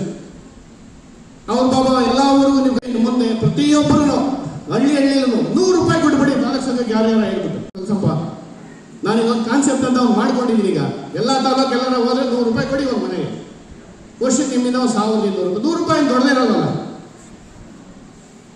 ಹೀಗೆ ಮುಂದಿನ ದಿನಗಳಲ್ಲಿ ಒಗ್ಗಟ್ಟನ್ನು ನೀವು ತೋರಿಸಲೇಬೇಕಾಗುತ್ತೆ. ಏನಾದ್ರು ಪಡ್ಕೋಬೇಕು, ರಾಜಕೀಯವಾಗಲಿ, ಆರ್ಥಿಕವಾಗಲಿ, ಸಾಮಾಜಿಕವಾಗಲಿ ನಾವಿನ್ನೂ ಅಂಬೆಗಾಲ. ನಾವು ಬೇರೆ ಬೆಳೆದವ್ರ ಜೊತೆ ಕೈ ಹಿಡ್ಕೊಂಡು ನಡ್ಕೊಂಡು ಹೋಗ್ಬೇಕು ನಾವು, ಆ ಪರಿಸ್ಥಿತಿ ಇದೆ ಇವತ್ತು. ಅದರಿಂದ ದಯವಿಟ್ಟು ನೀವು ಯಾವುದೇ ಸಮಾರಂಭಗಳಿಗೆ ಕರೆದಾಗ ಸಮಾಜ ಸಮಾರಂಭಗಳು ದಯವಿಟ್ಟು ಬರಬೇಕು ಅಂತೇಳಿ ಮತ್ತೊಮ್ಮೆ ನಿಮ್ಮ ಹತ್ರ ಕಳಕಳಿಯಿಂದ ಮನವಿ ಮಾಡ್ತಾ ಈ ವೇದಿಕೆ ಮೇಲೆ ನಮಗೆ ಮಾತಾಡೋದು. ನೀವು ಇನ್ನೇನು ಕೊಡೋದೈತ್ರಿ, ಅವರು ಇವತ್ತು ಯಾರೋ ಅವ್ರ ದುಡ್ಡು ಸಮಾಜಕ್ಕಾಗಿ ತ್ಯಾಗ ಮಾಡ್ತೀವಿ ಅಂದಾಗ ಅವ್ರಿಗೆ ಎಷ್ಟು ನೋವಾಗಿ ಅವ್ರು ಭಾಷಣ ಮಾಡ್ತಾ ಇದ್ರು. ಅವರು ನಾಗೇಂದ್ರಪ್ಪನವರು, ನೀವು ಯಾರು ಅದಕ್ಕೆ ಆಸ್ಪದ ಕೊಡಬೇಡ, ಅಕ್ಕ ತಂಗಿಯರು ನಿಮ್ಮಿಂದ ಆಗಿಲ್ಲ. ನೀವು ಇವಾಗ ಮಕ್ಕಳನ್ನ ಉದ್ಧಾರ ಮಾಡ್ರಿ. ಈಗ ಇಲ್ಲಿರ್ತಕ್ಕಂಥ ಅಣ್ಣ ತಮ್ಮಂದಿರುಗಳು ನೀವು ಸ್ವಲ್ಪ ಗಮನ ಹರಿಸಿರಿ, ಯಾರಿಗೆ ನೋವು ಕೊಡಕ್ಕೆ ಹೋಗ್ಬಾರ್ರಿ. ನೋಡಿ, ನಿಮ್ಮ ಮಕ್ಕಳಿಗೆ ಒಳ್ಳೇದು ಮಾಡ್ತಂತ ಅವ್ರು ಬಂದಾಗ ನೀವು ಕೂಡ ಅದಕ್ಕೆ ಸಾಕಾರ ಕೊಡಲಿಲ್ಲ, ಅವ್ರ ಗತಿ ಏನಾಗ್ತದೆ. ಅವ್ರು ನಾನು ಬಿಟ್ಬಿಡ್ತೀನಿ ಹಿಂದಗಡೆಗೆ ಅಂತಕ್ಕಂಥ ಮಾತನ್ನು ನೋವಿನಿಂದ ಮಾತಾಡಿ ನಾಗೇಂದ್ರಪ್ಪನವರು ಯಾರೇ ಕೊಡ್ತಾರೆ. ಇವತ್ತು ನಮ್ಮ ಮಕ್ಕಳಿಗೆ ಬಚ್ಚೆ ಹಾಕಿಲ್ಲ ಅಂದ್ರೆ ಕೊಡಕ್ಕೆ ತಯಾರಿಲ್ಲಕ್ಕಿಲ್ಲ ಯಾರು. ಇವತ್ತು ಅವರೆಲ್ಲ ಮಾಡಿ ಒಂದು ಸಂಘ ಮಾಡ್ಕೊಂಡು ನಿಮ್ಗೆ ತ್ಯಾಗ ಮಾಡ್ತಾರೆ ನಿಮ್ಮ ಮಕ್ಕಳಿಗೆ ಅಂದ್ರೆ ನೀವು ತಯಾರಾಗಿರ್ಬೇಕು. ಅವ್ರು ಇವತ್ತು ಕರೆದಾರಂದ್ರೆ ನೀವು ಈ ವೇದಿಕೆಲ್ಲ ತುಂಬಿ ತುಳುಕ್ಬೋದಿದೆಲ್ಲ. ಇವತ್ತು ನಮ್ಮ ಮಕ್ಕಳಿಗೆ ಗೌರವ ಮಾಡ್ತಾ ಇದ್ದಾರೆ. ಪ್ರತಿಯೊಬ್ಬ ಉಪರ ಕಲ್ವಿ ಫಸ್ಟು ಅದೇ ಸಂಘಟನೆ ಅನ್ನೋದು. ಇವತ್ತು ನೀವು ಇಲ್ಲಿ ಸೇರ್ಕೊಂಡಿದ್ರೆ ಬೇರೆ ಏನಂತ ನಮ್ಮನ್ನ ಬೇರೆ ಜಾತಿಯವರು ಇಲ್ಲಿ ಇವತ್ತು ಮಾಜಿ ಎಮ್ಮೆಲ್ಲೆಗಳು, ಈಗ ಹಾಲಿ ಎಮ್ಮೆಲ್ಲೆಗಳು ಬೇಕಾದಷ್ಟು ಮಂದಿ ಇದ್ದಾರೆ. ಉಪ್ಪಾರದ ಅಷ್ಟು ರಣೆ ಬರಂತಾರೆ, ಕೇಳ್ತಾರೆ ನಾಳೆ ನೀವು ಯಾಕೆ ಹೋಗಿದಿಲ್ಲ ಸರ್, ಅವರೆಲ್ಲ ಉಪ್ಪಾರ ಸಂಘಟನೆ ಇಲ್ಲ ಅಂತಾರೆ. ನೋಡಿ ಎಷ್ಟು ಅವಮಾನ ಮಾಡ್ತೀವಿ, ಸಮಾಜಕ್ಕೆ ಅವಮಾನ ಆಗ್ತದ್ರಿಂದ ಒಂದು ತಿಳ್ಕೊಳ್ಳಿ. ನೀವು ನಿಮ್ಮ ತಾಲೂಕಿಗೆ ಅವಮಾನ, ಇಡೀ ಬೇರೆ ಜಾತಿಯವರು ನಿಮ್ಮನ್ನು ನಗುತ್ತಾರೆ. ಅದನ್ನು ದಯವಿಟ್ಟು ಹಂಗೆ ಮಾಡಬೇಡಿ. ಇನ್ನೊಂದು ಸಾರಿ ನಾನು ಮತ್ತೆ ಬರ್ತೀನಿ ನೆಕ್ಸ್ಟ್ ಇಯರ್. ನಾನು ಒಂದೇ ಒಂದು ನೋವಿಂದ ಹೇಳ್ತಾ ಇದ್ದೀನಿ, ನೀವು ಯಾರು ಹಿಂಜರಿಯಕ್ಕೆ ಹೋಗ್ಬಾರ್ದು. ಆಗಿದ್ರೆ ನಾನು ಇವತ್ತು ನನ್ನ ಕೈಲಾಗಲ್ಲ, ನನಗೇನು ಯಾವುದೇ ಅಧಿಕಾರಿ ಇಲ್ಲ, 25,000 ರೂಪಾಯಿ ನಿಮ್ಮ ಸಂಘ ಕೊಡ್ತೀನಿ ನಾನು ಮಾಡಿ. ಯಾವತ್ತು ಮಕ್ಕಳು ಕಡಿಮೆ ಮಾಡ್ಕೊಂಡು ಯಾವತ್ತು ಮಕ್ಕಳಿಗೆ ಹೋಗ್ಬಾರ್ದು. ಯಾರು ದಯವಿಟ್ಟು ಮುಂದುವರಿಸಿರಿ. ಇವತ್ತು ಒಳ್ಳೆಯ ಧರ್ಮದ ಕಾರ್ಯ ಅಂತ ಮಕ್ಕಳಿಗೆ ಯಾರು ಮಾಡೋಕ್ಕಾಗಲ್ಲ, ಮಾಡ್ತಾ ಇದ್ದಾರೆ. ನಾನು ನಿಮ್ಮಲ್ಲಿ ಕೈ ಜೋಡಿಸಿ ಹೇಳ್ತೀನಿ, ನಿಮ್ಮ ಜೊತೆಗೆ ಇರ್ತೀನಿ. ನಾನು 25,000 ರೂಪಾಯಿ ನಿಮ್ಮ ಸಂಘಕ್ಕೆ ಕೊಡ್ತೀನಿ. ಬರೋ ವರ್ಷ ನಾನು ಮತ್ತೆ ಬರ್ತೀನಿ. ನೀವು ಹಿಂಗೇನಾದ್ರು ಕಡಿಮೆ ಅಂತಂದ್ರೆ ಆ 25,000 ವಾಪಸ್ ಜೈ ಭಗೀರಥ ಜೈ. ಸತ್ಸಂಗಗಳು ನಾನು ಹೇಳ್ತಾ ಇದ್ದೀನಿ, ಇವತ್ತು ಹೆಚ್ಚಿದ್ದಾಗಿ ಆಸ್ತಿ ಮಾಡಬೇಡ್ರಿ. ಆಸ್ತಿ ಮಾಡೋದ್ರಿಂದ ಮಕ್ಕಳನ್ನ ವಿದ್ಯಾಭ್ಯಾಸ ಮಾಡ್ರಿ. ನಾವು ಹೇಳಿದ್ರು, ನಾವು ಒಂದ್ಸರಿ ಕಡೂರು ತಾಲೂಕಲ್ಲಿ ನಮ್ಮ ಬಿಡ್ಡರು ಒಬ್ಬರನ್ನ ತಿಪ್ಪೇಸ್ವಾಮಿ ಅಂತ ನೌಕರ ಸಂಘದ ಅಧ್ಯಕ್ಷ ಮಾಡಿದ್ದಾರೆ. ಅಲ್ಲಿ ಆ ಹುಡುಗಿ ಒಂದು ಬಿಟ್ಟನ್ನೆಲ್ಲ ಏನೋ ಬೇಕು, ಸಹಕಾರ ಬೇಕು ಅಂತೇಳಿ ಬಿಟ್ಟನ್ ಅಂತ ಕಳಿಸಿದ್ರು. ನಾನು ಅವತ್ತೇ 25,000 ನನ್ನ ಕಾಯಿಲೆ ಸಹಾಯ ಮಾಡಿದ್ವಿ. ಪ್ರತಿಯೊಂದು ಹಳ್ಳಿಗೆ ಮಕ್ಕಳಿಗೆ ನಾವು ನಾವು ಯಾಕೆ ದುಡ್ಸ್ಕೊಡ್ತೀವಿ ಅಂದ್ರೆ ಮಕ್ಕಳು ನಾವೆಲ್ಲ ಅವತ್ತು ಹೋಗ್ಸಕ್ಕೆ ನಮ್ಮ ತಂದೆ ತಾಯಿಯ ಕೈಲಿ ಆಗ್ತಿರ್ಲಿಲ್ಲ, ಶಕ್ತಿ ಇರಲಿಲ್ಲ. ನಾವು ಹೋಗ್ಬೇಕಾರೆ ಬರೀ ತಿನ್ನಕ್ಕೆ ಅನ್ನ ಇರಲಿಲ್ಲ. ನೀವು ಅದನ್ನು ಯಾಕೆ ಸದುಪಯೋಗ ಮಾಡಿದ್ದೆ ಅಂತ ಇಲ್ಲ ಅಂತ ನಮಗೆ ಒಂದಾಗಲ್ಲ ಹೇಳ್ತಾ ಇದ್ದೀವಿ. ಯಾಕೆ ಸದುಪಯೋಗ ಮಾಡ್ಕೊಂಡು ಮಕ್ಕಳನ್ನ ಒಂದು IAS KS ಮಾಡಿ ಎಲ್ಲ ಇವತ್ತು ವಿದ್ಯಾವಂತರಿದ್ದೀರ. ನಮ್ಮ ತಾಲೂಕಲ್ಲಿ ವಿದ್ಯಾವಂತರಿದ್ದಂಗಿರಲ್ಲ, ಬರೋದು ಯಾವ ಉದ್ಯೋಗ ಬಂದು 10 ಗಂಟೆಗೆ ಕಾಯ್ತಾ ಇದ್ರು. ಕುಂದ್ರಿಸಂತ ಬಂದಿ ತಡ್ರಿ, ಇಲ್ಲಿ ಜನ ಇಲ್ಲ, ಹೋಗೋಣ ಅಂತ ಹೇಳಿ ಬಿಟ್ಬಿಡ್ರಿ. ರಾಜಕಾರಣ ಬಂದಾಗ ರಾಜಕಾರಣ ಮಾಡ್ರಿ. ಇದನ್ನ ಎಲ್ಲರೂ ಒಗ್ಗಟ್ಟಾಗಿ ನಮ್ಮ ಸಮಾಜದ ಯಾಕೆ ವಿದ್ಯಾನಿಧಿ ಮುದ್ದನಮೇಗೌಡರು 2012 ಲೋಕಸಭಾ ಸದಸ್ಯರಿದ್ರು, ಕರ್ಕೊಂಡ್ಬಂದು ಇದೇ ಅಂಬೇಡ್ಕರ್ ಭವನದಲ್ಲಿ ಉದ್ಘಾಟನೆ ಮಾಡಿಸಿ ವಿದ್ಯಾನಿಧಿ ಮಾಡಿಸ್ತು. ಯಾಕೆ ಮಾಡಿಸಿದ್ವಿ ಎಲ್ಲ ಯಾರು ಸಮಾಜಕ್ಕೆ ಯಾರು ರೂಪಾಯಿ ಆದಾಯ ಬರಲ್ಲ. ಯಾಕೆ ರಾತ್ರಿ ಹೋದ್ರು ಕಷ್ಟಪಟ್ಟು ಹಳ್ಳಿಗುಳಿ ಸುತ್ತಿ ನೋಡಿ ಅದೇ ರಸಮಂಜರಿ ಕಾರ್ಯಕ್ರಮ ಹೋದ ರಂಗಾಪುರದಲ್ಲಿ ಹೋದಾರ ಇನ್ನು ಹನುಮ ಜಯಂತಿ ರಸಮಂಜರಿ ಕಾರ್ಯಕ್ರಮದಲ್ಲಿ ಹೋದೆ ನಾನು. ಅವತ್ತು ಹೆಣ್ಮಕ್ಳು 2,000 ಜನ ಕೂತವ್ರೆ. ಇವತ್ತು ಇವೆಲ್ಲ ಅರ್ಥ ಮಾಡ್ಕೊಳ್ಳಿ. ಬೇರೆ ಎಲ್ಲ ಸಮಾಜನ ಒಗ್ಗೂಡಿಸಿ ಒಬ್ಬ ರಾಜಕಾರಣಿ ಆಗ್ಬೇಕು ಅಂದ್ರೆ ಜನಿದ್ರೆ ರಾಜಕಾರಣಿ ಆಗಕ್ಕಾಗಲ್ಲ. ಇವತ್ತು ನೋಡಿದ್ರೆ ಹಿಂದೆ ಮುಂದೆ ಏನು ದುರಿಸ್ಥಿತಿ ತಾಲೂಕಲ್ಲಿ ಏನು ನಡೆದವೆ ನೀವು ಒಬ್ಬರ ಅದ್ರ ಬಗ್ಗೆ ಚಿಂತೆ ಮಾಡಿಲ್ಲ. ಎಲ್ಲ ಸಮಾಜ ಇವತ್ತು ನಾವೆಲ್ಲರೂ ಒಗ್ಗಟ್ಟಾಗಿ ಯಾರನ್ನಾರು ಒಬ್ಬ ರಾಜಕಾರಣಿ ಬೆಳೆಸ್ಬೇಕು ಅಂದ್ರೂ ಅಷ್ಟೇ ಜನ ಇರಬೇಕು. ವಿದ್ಯಾಭ್ಯಾಸ ಕಡೆಗೆ ಎಲ್ಲ ಮಕ್ಕಳು ವಿದ್ಯಾಭ್ಯಾಸ ನೋಡ್ರಿ. ಅಲ್ಲೇ ಒಬ್ರು ನಮ್ಮಲ್ಲಿ KV ಕ್ಲಾಸಲ್ಲಿ ಇವತ್ತು ಮೊನ್ನೆ ಆ ಹುಡುಗಿ ನಾನು ಹೊರದೇಶಕ್ಕೆ ಹೋಗ್ಬೇಕು, ನಾನು ಓದಕ್ಕೆ ಹೊರದೇಶಕ್ಕೆ ಹೋಗ್ಬೇಕು, ನನಗೆ ಸಹಾಯ ಮಾಡಿ ಅಂತ ಬಂತು. ಅವ್ರ ಅಪ್ಪ ಫೋನ್ ಮಾಡಿದ್ರೆ ಬಾರಪ್ಪ ಬೆಳಿಗ್ಗೆ ಮಗಳನ್ನ ಕರ್ಕೊಂಡು ಹೋದ್ರೆ ನಾನು ಬೆಟ್ಟದಲ್ಲಿ ಕೋಳಿ ಕೊಯ್ಬೇಕು ಅಂತ. ಹಿಂಗ ಸಮಾಜನ ಹಂಗಾಗಿ ಬಹಳ ನೋವು ಆಯ್ತು. ಇವತ್ತು ನಮಗೆ ಹೆಚ್ಚಿನದಾಗಿ ನಮಗೆ ಮಾತಾಡೋಕ್ಕಾಗಲ್ಲ. ಹಿಂದಾರು ಮುಂದಾರು ಮನೆಗೆ ಹೋಗ್ತಾ ಹೆಚ್ಚಿನ ಸೂರ್ಗನಹಳ್ಳಿ ಬಳೆಕಟ್ಟೆ ನೆಂದಿಹಳ್ಳಿ ಊರಲ್ಲಿ ಹೋಗ್ತಾರೆ. ಅಲ್ಲೇ ಒಂದು 1,000 ಜನ ಐತೆ. ಹಂಗಾಗಿ ಇವತ್ತು ಎಲ್ಲ ವೇದಿಕೆ ಮೇಲೆ ಎಲ್ಲ ಕೆಲಸವನ್ನು ಆರ್ಗನೈಸ್ ಮಾಡಿ ಒಂದು ತಿಂಗಳಿಂದ ಇದು ಕಾರ್ಯಕ್ರಮ ಆರ್ಗನೈಸ್ ಮಾಡಿದ್ದು ಭಾಳ ಸಂತೋಷ ಆಗಿದೆ. ಸೊ ಆಲ್ ಯಾವ gathered very systematically on Sunday. ಅದು 7ನೇ ತಾರೀಕು ಇವತ್ತು ರವಿವಾರ ಬಂದ್ರೆ ಇದು ಅಷ್ಟು ಸರಳ ಇಲ್ಲ. ಬಟ್ ಆದರೂ ತಾವೆಲ್ಲ ಸೇರಿದ್ದು ನನಗೆ ನಿಜವಾಗ್ಲೂ ಭಾಳ ಸಂತೋಷ ಆಗಿದೆ. ಈಗ SLC ಮತ್ತು PUC ಸ್ಕೋರ್ ಮಾಡಿದಂಥ ಮಕ್ಕಳು ಬಹಳ ಏನಂದರೆ ಅಧಿಕ ಅಭಿನಂದನೆಗಳು. ಇನ್ನು ನಿಮ್ಮದು ಏನಂದರೆ ಬಹುಶಃ this is the first step. ನಿಮ್ದು ಈಗ ಸ್ಟಾರ್ಟ್ ಆಗಿದೆ, ಈ ಒಂದು ಬದುಕು ಈಗ ಸ್ಟಾರ್ಟ್ ಆಗಿದೆ. Still you have beautiful days in your life. ಇನ್ನೂ ಬದುಕು ಬಹಳ ಸುಂದರವಾಗಿದೆ. ಇಲ್ಲಿಗೆ ಮುಗಿದಲ್ಲಿ ನಿಮ್ಗೆ SLC ಎಷ್ಟು ಸ್ಕೋರ್ ಮಾಡಿ ತಿಳ್ಕೊಂಡು ಇಲ್ಲಿಗೆ ಮುಗಿಲಿಲ್ಲ, ಮತ್ತು ಇವನ್ PUC ನಾನು ಎಷ್ಟು ಸ್ಕೋರ್ ಮಾಡಿ ತಿಳ್ಕೊಂಡು ಇಲ್ಲಿಗೆ ನಿಮ್ಮದು ಲೈಫ್ ಮುಗಿಲಿಲ್ಲ. ಬಟ್ ಸ್ಟಿಲ್ ಏನಂದ್ರೆ your beautiful days R ahead. ನೀವು ಹೇಗೆ ಅನ್ಕೋಬೇಕಂದ್ರೆ ನಾನು ಇನ್ನೂ ನನ್ನ ಜೀವನದಲ್ಲಿ ಸುಂದರವಾದಂಥ ದಿನಗಳನ್ನು ನಾನು ನೋಡಿಲ್ಲ. ನೀವು ಹೆಂಗೆ ಪಾಸಿಟಿವ್ ಮೈಂಡ್ಸೆಟ್ ಹೆಂಗಿರಬೇಕಂದ್ರೆ ನಿಮ್ಮದು ನನ್ನ ಜೀವನದಲ್ಲಿ ಸುಂದರವಾದ ದಿನಗಳು ಇನ್ನೂ ಮುಂದಿದೆ, ಇನ್ನೂ ಆಗಿಲ್ಲ. Still I have not come across beautiful days in my life. ನನ್ನ ಜೀವನದಲ್ಲಿ ಇನ್ನೂ ಸುಂದರವಾದಂಥ ದಿನಗಳು ಮುಂದಿದೆ. ನಾನು ಮುಂದೆ ಡಿಗ್ರಿ ಮುಗಿಸ್ಕೊಂಡು KAS ಆಗಲಿ, IAS ಆಗಲಿ, ಪೊಲೀಸ್ ಸಬ್ ಇನ್ಸ್ಪೆಕ್ಟರ್ ಆಗಲಿ, DYSP ಆಗಲಿ, ತಹಸೀಲ್ದಾರ್ ಆಗಲಿ, ಇದೇ ತಾಲೂಕಿಗೆ ಇದೇ ಜಿಲ್ಲೆಗೆ ನಾನು ಆಗಿ ಬರಬೇಕು ಅಂತ ಒಂದು ಸ್ಟ್ರಾಂಗ್ ಡಿಸೈರ್ ನಿಮ್ಮಲ್ಲಿ ಏನಾದ್ರು ಇತ್ತಂದರೆ ನೀವು 100% ಅಚೀವ್ಮೆಂಟ್ ಮಾಡೇ ಮಾಡ್ತೀರ ಅಂತ ವಿಚಾರ ನಾನು ಈ ಸಂದರ್ಭದಲ್ಲಿ ಹೇಳಲಿಕ್ಕೆ ಇಷ್ಟಪಡ್ತಾ ಇದ್ದೀನಿ. You have a strong desire. ಆ ಕನಸಿನಿಂದ ಹೆಂಗಿರ್ಬೇಕಂದ್ರೆ ಆ ಕನಸು ನಿಮ್ಮನ್ನು ಮಲ್ಕೊಳ್ಳಿ ಬಿಡಬಾರ್ದು. ಆ ಕನಸು ಹೆಂಗಿರ್ಬೇಕಂದ್ರೆ ನಿಮ್ಮನ್ನು ಮಲ್ಕೊಳ್ಳಿ ಬಿಡಬಾರ್ದು. You should have such a dream that dream should not allow you to sleep ಅಂತ. ಆ ಕನಸು ಮಲ್ಕೊಳ್ಳಿಕ್ಕೆ ಬಿಡಬಾರ್ದು. ನಾವು ಹೊಟ್ಟೆ ನೋವು ಅಂತ ಹೇಳ್ತೇವೆ ನೋಡ್ರಿ, ಹೊಟ್ಟೆ ನೋವು ಊಟ ಹೆಚ್ಚಿಗೆ ಮಾಡಿದಾಗ ಹೊಟ್ಟೆ ನೋವು ಆದ ಬೇರೆ, ಜೀವನದಲ್ಲಿ ಗೆಲ್ಲಬೇಕು ಅನ್ನೋಂಥ ಹೊಟ್ಟೆ ನೋವು. ಜೀವನದಲ್ಲಿ ನಾನು ಒಂದು ಹಂತದಲ್ಲಿ ನಾನು ವಿಶೇಷವಾಗಿದ್ದೀನಿ. ಮೊದಲು ನಿಮ್ಮದು ಮೈಂಡ್ಸೆಟ್ ಹೆಂಗಿರ್ಬೇಕಂದ್ರೆ ನಾನು ವಿಶೇಷವಾಗಿದ್ದೀನಿ, ನಾನು ಡಿಫ್ರೆಂಟ್ ಆಗಿದ್ದೀನಿ, ಎಲ್ಲರಿಗಿಂತಲೂ ನಾನು ಡಿಫ್ರೆಂಟ್ ಆಗಿದ್ದೀನಿ, ನಾನು ವಿಶೇಷವಾದಂಥ ಸಾಧನೆಯನ್ನು ಮಾಡೇ ಮಾಡ್ತೀನಿ ಅಂತ ದೃಢ ಸಂಕಲ್ಪ ನಿಮ್ಮಲ್ಲಿ ಇರ್ತಂದ್ರೆ ನಿಮ್ಮಂಗೆ ಯಾರೂ ಇಲ್ಲ. ಯಾರಾದ್ರೂ ನಿಮ್ಮಂಗೆ ಇದ್ದಾರನ್ರಿ? ನಾವು ಇಷ್ಟು ಜನ ಎಲ್ಲರೂ ನಾವು ಇಲ್ಲಿ ಸೇರಿದ್ದೀವಿ, ಒಬ್ಬರಿಗೊಬ್ರು ಯಾರೂ ಇಲ್ಲ. But every one of us are different. ಪ್ರತಿಯೊಬ್ಬರು ವಿಶೇಷವಾಗಿದ್ದೀವಿ, ಪ್ರತಿಯೊಬ್ಬರು ವಿಶೇಷವಾಗಿ ಸಾಧನೆ ಮಾಡಿದಂಥವ್ರು ಹಿರಿಯರಿದ್ದಾರೆ, ಸಮಾಜ ಬಾಂಧವರು ಇದ್ದಾರೆ. ನೀವು ಅಷ್ಟೇ ಮಕ್ಕಳೇ, ನಿಮ್ಮಂಗೆ ಯಾರೂ ಇಲ್ಲ. ಬಟ್ ನೀವೇನಂದರೆ do not underestimate your competency. ನಿಮ್ಮ ಸಾಮರ್ಥ್ಯವನ್ನು ಅಂಡರ್ ಎಸ್ಟಿಮೇಟ್ ಮಾಡಬೇಡ್ರಿ. ಇಲ್ಲಪ್ಪ ನಾ ಭಾಳ ಬಡವದೀನಿ, ನನಗೆಷ್ಟು ಅಚೀವ್ಮೆಂಟ್ ಮಾಡೋಕ್ಕಾಗಲ್ಲ ಅನ್ನೋದು ತಪ್ಪು. ಇಲ್ಲೇ ಮುಂದ್ಗಡೆ ಇಬ್ಬರು ಪೊಲೀಸ್ ಸಬ್ ಇನ್ಸ್ಪೆಕ್ಟರ್ ಬಂದಿದ್ದಾರೆ. ಅವ್ರ ಕಷ್ಟದ ಪರಿಸ್ಥಿತಿ ನೋಡ್ರೆ ಅವರು ಹೇಗೆ ಆಗ್ತಿದ್ರು, but still they have made achievement. ಇಬ್ಬರು ಪೊಲೀಸ್ ಸಬ್ ಇನ್ಸ್ಪೆಕ್ಟರ್ ನಿಮ್ಮ ಮುಂದೆ ಇದ್ದಾರೆ. ಅವ್ರು ಇನ್ನೂ ಯೂನಿಫಾರ್ಮ್ ಹಾಕೊಂಡು ಬಂದ್ಬಿಟ್ಟು ಇನ್ನೂ ಚೆನ್ನಾಗಿ ಕಾಣಿಸುತ್ತೆ. ನಮಗೆ ಇನ್ನೂ ಖುಷಿ ಪಡ್ತಿದ್ದೀವಿ ಯೂನಿಫಾರ್ಮ್ನಲ್ಲಿ ಬಂದುಬಿಟ್ರೆ. ಬಟ್ ಒಟ್ಟಾರೆ ಏನಂದರೆ ಮಕ್ಕಳೇ, ನೀವು ಭಾಳ ವಿಶೇಷವಾಗಿದ್ದರೆ ನಿಮ್ಮ ಸಾಮರ್ಥ್ಯ ಎಷ್ಟು ಅಂತೇಳಿ ನಾನು ಹೇಳಕ್ಕೆ ಸಾಧ್ಯನೇ ಇಲ್ಲ. ಬಟ್ ನೀವು ಕನಸು ಕಾಣಬೇಕು. ನಾನು ಯಾಕೆ ತುಮಕೂರು DC ಆಗಿ ಬರಬಾರ್ದು, ಯಾಕೆ ನಾನು ತುಮಕೂರಲ್ಲಿ ತಹಸೀಲ್ದಾರ್ ಆಗಿ ಬರಬಾರ್ದು, ಯಾಕೆ ನಾನು DYSP ಆಗಿ ಬರಬಾರ್ದು, ಯಾಕೆ ಪೊಲೀಸ್ ಸಬ್ ಇನ್ಸ್ಪೆಕ್ಟರ್ ಆಗಿ ಬರಬಾರ್ದು ಅಂತ ಕನಸು ನಿಮ್ಮಲ್ಲಿ ಇತ್ತಂದರೆ ನೀವು ಇನ್ನೂ 4 ವರ್ಷ 5 ವರ್ಷ ಟೈಮ್ ಹೋದ್ರೂ ಪರವಾಗಿಲ್ಲ. ಬಟ್ ಕನಸು ಕಾಣ್ತಾ ಹೋಗ್ಬೇಕು. ನೀವೇನೇ ಸ್ಟಡಿ ಮಾಡ್ತಿದ್ರೆ ಅದೆಲ್ಲ ವಿಷಯಗಳು ನಿಮ್ಗೆ ಪರಿಚಯಾಗಿದೆ. ನೀವೇನೇ ಓದ್ತಾ ಇದ್ರಲ್ಲ, SLC PUC ಡಿಗ್ರಿ ಏನು ಓದ್ತಾ ಇದ್ರೆ ಆ ಎಲ್ಲ ವಿಷಯಗಳು ಸ್ಪರ್ಧಾತ್ಮಕ ಪರೀಕ್ಷೆಗಳಂತ KAS ಆಗಲಿ, IAS ಆಗಲಿ, ಪೊಲೀಸ್ ಸಬ್ ಇನ್ಸ್ಪೆಕ್ಟರ್ ಪರೀಕ್ಷೆಗಳಾಗಲಿ ಎಲ್ಲ ಪರೀಕ್ಷೆಗಳು ಆ ಸಿಲೆಬಸ್ ಹೆಲ್ಪ್ ಆಗ್ತದೆ. 100% ನೀವೇನಂದರೆ you should have a self confidence. ಮೊದಲು ನಿಮ್ಮ ಹತ್ರ ಆ ಸಾಮರ್ಥ್ಯ ಇರಬೇಕು. ಆ ಕನಸು ಕಾಣ್ಬೇಕು ಮೊದಲು ನೀವು. ನಿಮ್ಮ ಮನ್ಯಾಗ ಬಡತನ ಅದಲ್ಲ, ಅದು ಯಾವುದೋ ಲೆಕ್ಕಕ್ಕೆ ಬರೋದಿಲ್ಲ. ಬಡತನ ಯಾವುದೋ ಲೆಕ್ಕಕ್ಕೆ ಬರೋದಿಲ್ಲ. ಒಂದು ಮಾತಿದೆ, ಪಾವರ್ಟಿ ಬಡತನಕ್ಕೆ ನಾವು ನಿಮಗೆ ಪಾವರ್ಟಿ ಅಂತ ಹೇಳ್ತೀವಿ. ಪಾವರ್ಟಿ ಆ್ಯಂಡ್ ಹ್ಯುಮಿಲಿಯೇಷನ್ ಅಂತಂದ್ರೆ ಅವಮಾನ ಮಾಡಿರ್ತಾರಲ್ಲ, ನಿಮ್ಮ ಊರಲ್ಲಿ ಓಣೆಗಳಲ್ಲಿ ಅವಮಾನ ಮಾಡಿರ್ತಾರೆ. ಈ ಅವನೇನು SLC ಮಾಡ್ತಾನೋ, ಅವಳ ಹುಡುಗಿಯನ್ನು PUC ಮಾಡ್ತಾನೋ ಅಂತ ಎಷ್ಟೋ ಜನ ಅಂದ್ಕೊಂಡಿರ್ತಾರೆ. ಅಂಥವ್ರಿಗೆ ನೋಡ್ರಿ, ನೀವು ಸಾಧನೆ ಮಾಡಿ ತೋರಿಸೋಂಥ ಅವಕಾಶ ಇದೆ. Poverty and humiliation will teach you more than what university teaches ಅಂತ ಹೇಳೋ ಒಂದು ಮಾತಿದೆ. ಯೂನಿವರ್ಸಿಟಿ ಕಲಿಸೋಕ್ಕಿಂತ ಹೆಚ್ಚಿಗೆ ಕಲಿಸೋದು ಏನಂದರೆ ಬಡತನ ಮತ್ತು ಯಾರಿಗೆ ಅವಮಾನಗಳಾಗಿದೆ ಅಂಥವ್ರನ್ನೇ ಜೀವನದಲ್ಲಿ ಸಾಧನೆ ಮಾಡಿರೋದು ನೆನ್ಪಿಟ್ಕೊಡ್ರಿ. ರೀಸೆಂಟಾಗಿ ನಿಮ್ಗೆ ಗೊತ್ತದ ಮಹೇಶ್ ಬಿರ್ಗಿ ಅವರು ಕಡು ಬಡತನದಿಂದ ಬಂದು ಒಬ್ಬರು KS ಅಧಿಕಾರಿಯಾಗಿ ಆಮೇಲೆ IAS ಪ್ರಮೋಷನ್ ಆಗಿಬಿಟ್ಟು ಆ ಜೀವನದಲ್ಲಿ ಅಷ್ಟು ಶಾರ್ಟ್ ಟೈಮ್ನಲ್ಲಿ ಅವ್ರು ಅಚೀವ್ಮೆಂಟ್ ಮಾಡಿದ್ದು ನೋಡ್ರಿ, ನಿಜವಾಗ್ಲೂ ಒಂದು ಹೆಮ್ಮೆ ಪಡುವಂಥ ವಿಷಯ. ಅಂಥ ಅಧಿಕಾರಿಗಳು ಎಷ್ಟೋ ಜನ ಇವತ್ತು ನಮ್ಮ ಕರ್ನಾಟಕದಲ್ಲಿ KS ಆಫೀಸರ್ಸ್ ಇದ್ದಾರೆ, IAS ಆಫೀಸರ್ಸ್ ಇದ್ದಾರೆ, ಪೊಲೀಸ್ ಇಲಾಖೆಯಲ್ಲಿದ್ದಾರೆ, ಎಲ್ಲ ಇಲಾಖೆಯಲ್ಲಿ ಟೀಚರ್ಸ್ ಇದ್ದಾರೆ, ಪ್ರೈಮರಿ ಸ್ಕೂಲ್ ಟೀಚರ್ಸ್ ಇದ್ದಾರೆ. ನಮ್ಮ ಸಮಾಜದಲ್ಲಿ primary school teachers, high school teachers, business ಮನ್ಸ್ ಇದ್ದಾರೆ, ಡಾಕ್ಟರ್ಸ್ ಇದ್ದಾರೆ, ಇಂಜಿನಿಯರ್ಸ್ ಇದ್ದಾರೆ.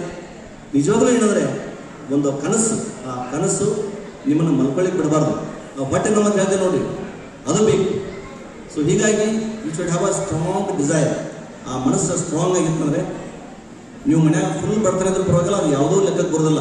ನಿಮ್ಮ ತಂದೆ ತಾಯಿಗಳು ಯಾವ ಉದ್ಯೋಗ ಮಾಡ್ತಾರೋ ಅದು ಯಾವುದೂ ಲೆಕ್ಕಕ್ಕೆ ಬರೋದಿಲ್ಲ. ಮಕ್ಕಳೇ, ನೀವು ಸೀರಿಯಸ್ ಆಗಿಬಿಟ್ಟು ನಾನು ಹೀಗೆ ಆಗ್ಬಿಡೋ ಅಂತ ಒಂದು ಸ್ಪಷ್ಟವಾದಂಥ ನಿಮ್ಗೆ ದೃಢ ನಿರ್ಧಾರ ಇರ್ತಂದರೆ 100% ನೀವು ಅಚೀವ್ ಮಾಡೇ ಮಾಡ್ತೀರಾ. ಬಟ್ ಆದರೆ ಅಚೀವ್ಮೆಂಟ್ ಆಗಲಿಕ್ಕೆ 4 ಶಕ್ತಿಗಳು ಬೇಕು ನಿಮಗೆ. ಸಾಧನೆ ಮಾಡಲಿಕ್ಕೆ ನಿಮ್ಗೆ 4 ಶಕ್ತಿಗಳು ಅಂದರೆ 4 ಶಕ್ತಿಗಳು. There are 4 strength. ಒಂದು ಫಸ್ಟ್ ದೈಹಿಕವಾಗಿ, ಫಿಸಿಕಲ್ ಸ್ಟ್ರೆಂತ್. ನೀವು ದೈಹಿಕವಾಗಿ ನೀವು ಆರೋಗ್ಯ ಚೆನ್ನಾಗಿ ಹಾಕೊಂಡು ಹೋಗ್ಬೇಕು. ಬದುಕಲಿಕ್ಕೆ ಎಷ್ಟು ಬೇಕು ದೇವರು ಅಷ್ಟು ಕೊಟ್ಟಿದ್ದಾನೆ. ಜೀವನ ನಡೆಸಲಿಕ್ಕೆ ಎಷ್ಟು ಬೇಕು ಅಷ್ಟು ದೇವ್ರು ಕೊಟ್ಟಿದ್ದಾನೆ. You should have a good health. First of all ಏನಂದರೆ ಕರೆಕ್ಟ್ ನಿಮ್ಗೆ ನಾಷ್ಟ ಇರ್ಬೋದು, ಮಧ್ಯಾಹ್ನ ಊಟ ಇರ್ಬೋದು, ರಾತ್ರಿ ಊಟ ಇರ್ಬೋದು, ಮಿತವಾಗಿ ನಿಮ್ಮ ಆಹಾರ ತೆಗೆದುಕೊಂಡು you should keep your body in a fit condition. ನಿಮ್ಮ ಆರೋಗ್ಯ ನಿಮ್ಮ ಕೈಲಿದೆ. ನೀವು ಫಸ್ಟ್ ಏನಂದರೆ physical strength is very important to make some sort of achievement in your life. ದೈಹಿಕ ಶಕ್ತಿ. ಇನ್ನೊಂದು ನೆಕ್ಸ್ಟ್ ಏನಂದರೆ ನಿಮಗೆ ಬೌದ್ಧಿಕ ಶಕ್ತಿ. ನಿಮಗೆ ನಾಲೆಜ್ ಇರಲಿಲ್ಲ ನಿಮ್ಗೆ ಏನು ಬೆಲೆ ಇದೆ? ನಿಮಗೆ ಬೌದ್ಧಿಕ ಶಕ್ತಿ ಅಂದರೆ ನಾಲೆಜ್. ಆ ನಾಲೆಜ್ ಇರಲಿಲ್ಲ ನಿಮ್ಮ ಬಾಡಿಗೆ ಯಾವುದಕ್ಕೂ ಬೆಲೆ ಇಲ್ಲ. You don't have any respect for your body ಅಂತ ಹೇಳ್ತೀವಿ ನಾವು. ಫುಲ್ ನಿಮ್ಗೆ ಏನಂದರೆ ನಾಲೆಜ್. ನೀವು ನೋಡಿರಿ SLC PUC ಚೆನ್ನಾಗಿ ಸ್ಕೋರ್ ಮಾಡಿದ್ರಿ, ನಿಮ್ಗೆ ಎಷ್ಟು ಕ್ವಶನ್ಸ್, ನಿಮ್ಗಿಂತ ಎಷ್ಟೋ ಜನ 3rd ಕ್ಲಾಸ್ನಲ್ಲಿ 4th ಕ್ಲಾಸ್ ಅದರ 3rd 4th ಕ್ಲಾಸ್ನಲ್ಲಿ ಪಾಸ್ ಆದವರು ಎಷ್ಟೋ ಜನ ಫೇಲ್ ಆಗಿದ್ದಾರೆ. ಅವರೆಲ್ಲ ಕಂಡಾಗ ನಿಮ್ಗೆ ಎಷ್ಟು ಕ್ವಶನ್ಸ್ ಇದೆ ಹೇಳಿ, ಯಾವುದಲ್ಲ ನಾನು ಅಚೀವ್ಮೆಂಟ್ ಮಾಡಿದ್ದೀನಿ ಅಂತೇಳಿ. ನಿಮಗೆ ನಾಲೆಜ್ ಮಾತ್ರ ಬೆಲೆ. ನಿಮ್ಮ ದೇಹಕ್ಕೆ ನೋಡ್ಲಿಕ್ಕೆ ಹೆಂಗೆ ಕಾಣ್ತೀರಿ ಅದು ಯಾವುದೋ ಲೆಕ್ಕ ಬರೋದಿಲ್ಲ. How you look is not at all important, but what you have knowledge, that's very important ಅಂತ. ನಿಮ್ಮ ಬದುಕು ಬಹಳ ಸುಂದರವಾಗಿದೆ. ನಾಲೆಜ್ ಹೆಚ್ಚಿಗೆ ಮಾಡ್ಕೋಬೇಕು. You should enrich your knowledge. ಈಗ ಮೊಬೈಲ್ ಇದೆ, ಆ ಮೊಬೈಲ್ ಮುಖಾಂತರ ನಾಲೆಜ್ ಹೆಚ್ಚಿಗೆ ಮಾಡ್ಕೊಳ್ಳೋಂಥ ಅವಕಾಶ ಇದೆ. ಎಷ್ಟೋ ಜನ ಮೊಬೈಲ್ ನೋಡೇ ತಮ್ಮ ಜೀವನ ಹಾಳಾಗಿದ್ದು ಸಾಕಷ್ಟು ಉದಾಹರಣೆಗಳಿದೆ. ಬಟ್ ಮೊಬೈಲ್ ಮುಖಾಂತರ ಮೊಬೈಲನ್ನು ಮಿತವಾಗಿ ಬಳಸ್ಕೊಂಡು you should enrich your knowledge. ನಿಮ್ಮ ಜ್ಞಾನವನ್ನು ಹೆಚ್ಚಿಗೆ ಮಾಡ್ಕೊಳ್ಳೋಂಥ ಅವಕಾಶ ಇದೆ. Mobile is the best instrument to enrich your knowledge, or it's the best instrument to spoil your career ಅಂತ ಹೇಳಿ. ಅದೆರಡಕ್ಕೂ ಹೇಳ್ಬಾರ್ದು. ನಿಮ್ಮ ಬದುಕು ಕಟ್ಟುವಂಥ ಅವಕಾಶ ಇದೆ ಮೊಬೈಲ್ ನೋಡಿಕೊಂಡು. ಇನ್ನೊಂದು ನಿಮ್ಮ ಬದುಕನ್ನು ಸ್ಪಾಯ್ಲ್ ಮಾಡೋಂಥ ಮೊಬೈಲು ಅದೇ ಇದೆ. ಅದಕ್ಕೆ ಮೊಬೈಲನ್ನು ಮಿತವಾಗಿ ಬಳಸ್ಕೊಂಡು ನಿಮ್ಮ ನಾಲೆಜನ್ನು ಹೆಚ್ಚಿಗೆ ಮಾಡಿಕೊಡ್ರಿ ಅನ್ನೋಂಥ ವಿಷಯ ನಾನು ಹೇಳ್ತಾ ಇದ್ದೀನಿ. ಸೊ ದೈಹಿಕ ಶಕ್ತಿ ಮತ್ತು ಬೌದ್ಧಿಕ ಶಕ್ತಿ 2 ಶಕ್ತಿಗಳು ನಿಮ್ಮಲ್ಲಿ ಇರಬೇಕು. You should have these 2 strength ಅಂತ ಹೇಳಿ. ಜೊತೆಗೆ ನೆಕ್ಸ್ಟ್ ಏನಂದ್ರೆ ನೈತಿಕ ಶಕ್ತಿ ಅಂತ ಹೇಳ್ತೇವೆ ನಾವು. ನೈತಿಕ ಶಕ್ತಿ ಅಂದರೆ moral you should be very strong.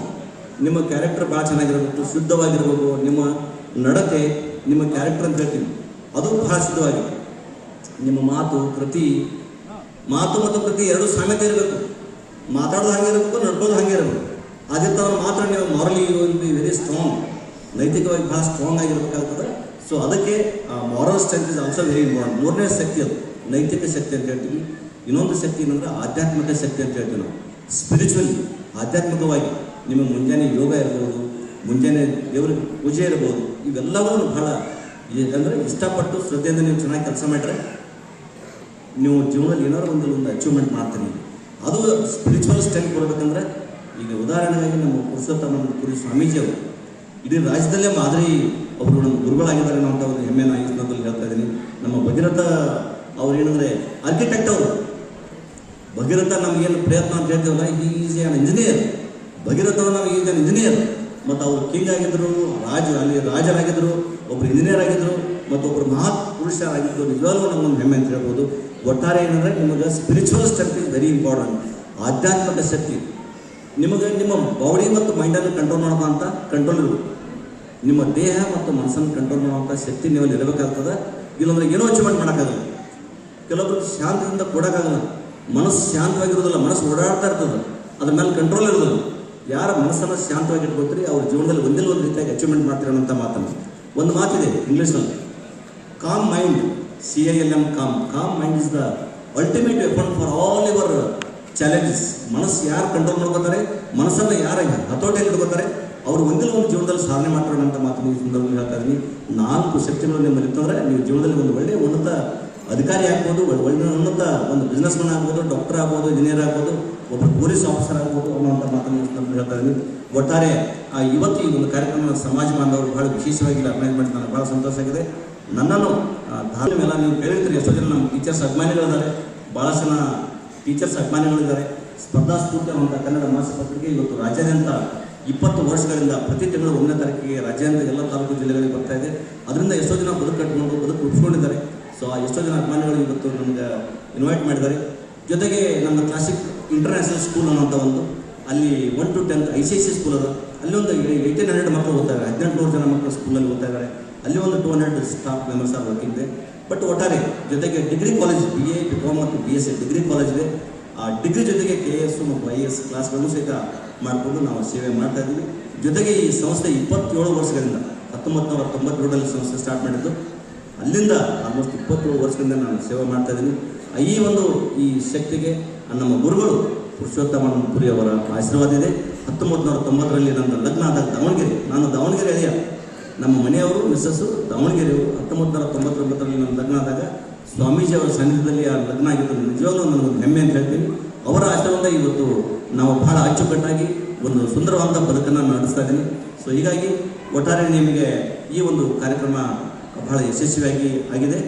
ಖಂಡಿತ ನಾನು ಬೆಳಗಿನ ಬರ್ತಾ ಇದ್ದೆ, ಬಟ್ ಬೆಳಗಿಂದ ಬುಕ್ಕಾಪಟ್ಟಣ ಹೋಬಳಿನಲ್ಲಿ ಹಲವಾರು ಕಾರ್ಯಕ್ರಮಗಳಿದ್ದರಿಂದ ಸ್ವಲ್ಪ ತಡವಾಯಿತು, ದಯಮಾಡಿ ಕ್ಷಮೆ ಇರಲಿ ಅಂತಕ್ಕಂಥದ್ದನ್ನು ಕೂಡ ಈ ಸಂದರ್ಭದಲ್ಲಿ ಕೇಳ್ತಾ, ಒಂದು ಮಕ್ಕಳಿಗೆ ಪ್ರತಿಭಾ ಪುರಸ್ಕಾರ ಮಾಡ್ತಕ್ಕಂಥ ಒಂದು ಸೂಕ್ತವಾದ ಒಂದು ಸಂದರ್ಭ ಇದು ನಾವೆಲ್ಲರೂ ಕೂಡ ರೂಢಿಸ್ಕೋಬೇಕಾಗ್ತದೆ. ಯಾಕೆ ಅಂತಂದರೆ ಬೇರೆ ಇನ್ನು ಅವ್ರಿಗಿನ್ನ ನೆಕ್ಸ್ಟ್ ಹಂತದಲ್ಲಿ ಬರ್ತಕ್ಕಂಥ ಮಕ್ಕಳು ಅವರಿಗೆ ಪ್ರೋತ್ಸಾಹ ಮತ್ತು ಉತ್ತೇಜನ ನೀಡಲಿಕ್ಕೋಸ್ಕರ ಖಂಡಿತ ಯಾರು ಹೆಚ್ಚಿನ ಅಂಕವನ್ನು ಪಡೆದಿರ್ತಾರೆ ಆ ಮಕ್ಕಳಿಗೆ ನಾವು ಪ್ರೋತ್ಸಾಹ ಮಾಡೋದ್ರಿಂದ ಇನ್ನೂ ಕೂಡ ಮಕ್ಕಳಲ್ಲಿ ಪ್ರೇರಣೆಯನ್ನು ತುಂಬಂಗೆ ಆಗ್ತದೆ ಅಂತಕ್ಕಂಥದ್ದನ್ನ ಈ ಸಂದರ್ಭದಲ್ಲಿ ಹೇಳ್ತಾ, ಇವತ್ತು ಶೈಕ್ಷಣಿಕವಾಗಿ ನಾವು ಮಕ್ಕಳನ್ನ ಹೆಚ್ಚಿನ ರೀತಿಯಲ್ಲಿ ಅವ್ರನ್ನ ಒಳ್ಳೆಯ ವಿದ್ಯಾಭ್ಯಾಸವನ್ನು ಕೊಡೋದಕ್ಕೆ ನಾವೆಲ್ಲರೂ ಕೂಡ ಮುಂದಾಗಬೇಕಾಗ್ತದೆ. ಇವತ್ತು ನಾವು ಮಾಡಿದ ಕೆಲಸನೇ ಅವರು ಮಾಡಲಿ ಅಂತಕ್ಕಂಥದ್ದು ಬೇಡ. ಅಪ್ಪ ಹಾಕಿದ ಆಲದ ಮರ ಅದರಲ್ಲೇ ಇರಬೇಕು ಅನ್ನೋದೇನಿಲ್ಲ. ಇವತ್ತು ಮಕ್ಕಳು ಅವರ ವಯಸ್ಸಿಗೆ ಮೀರಿದಂಥ ಬುದ್ಧಿಶಕ್ತಿನ ನಾವೆಲ್ಲರೂ ಕೂಡ ಕಾಣ್ತಾ ಇದ್ದೇವೆ.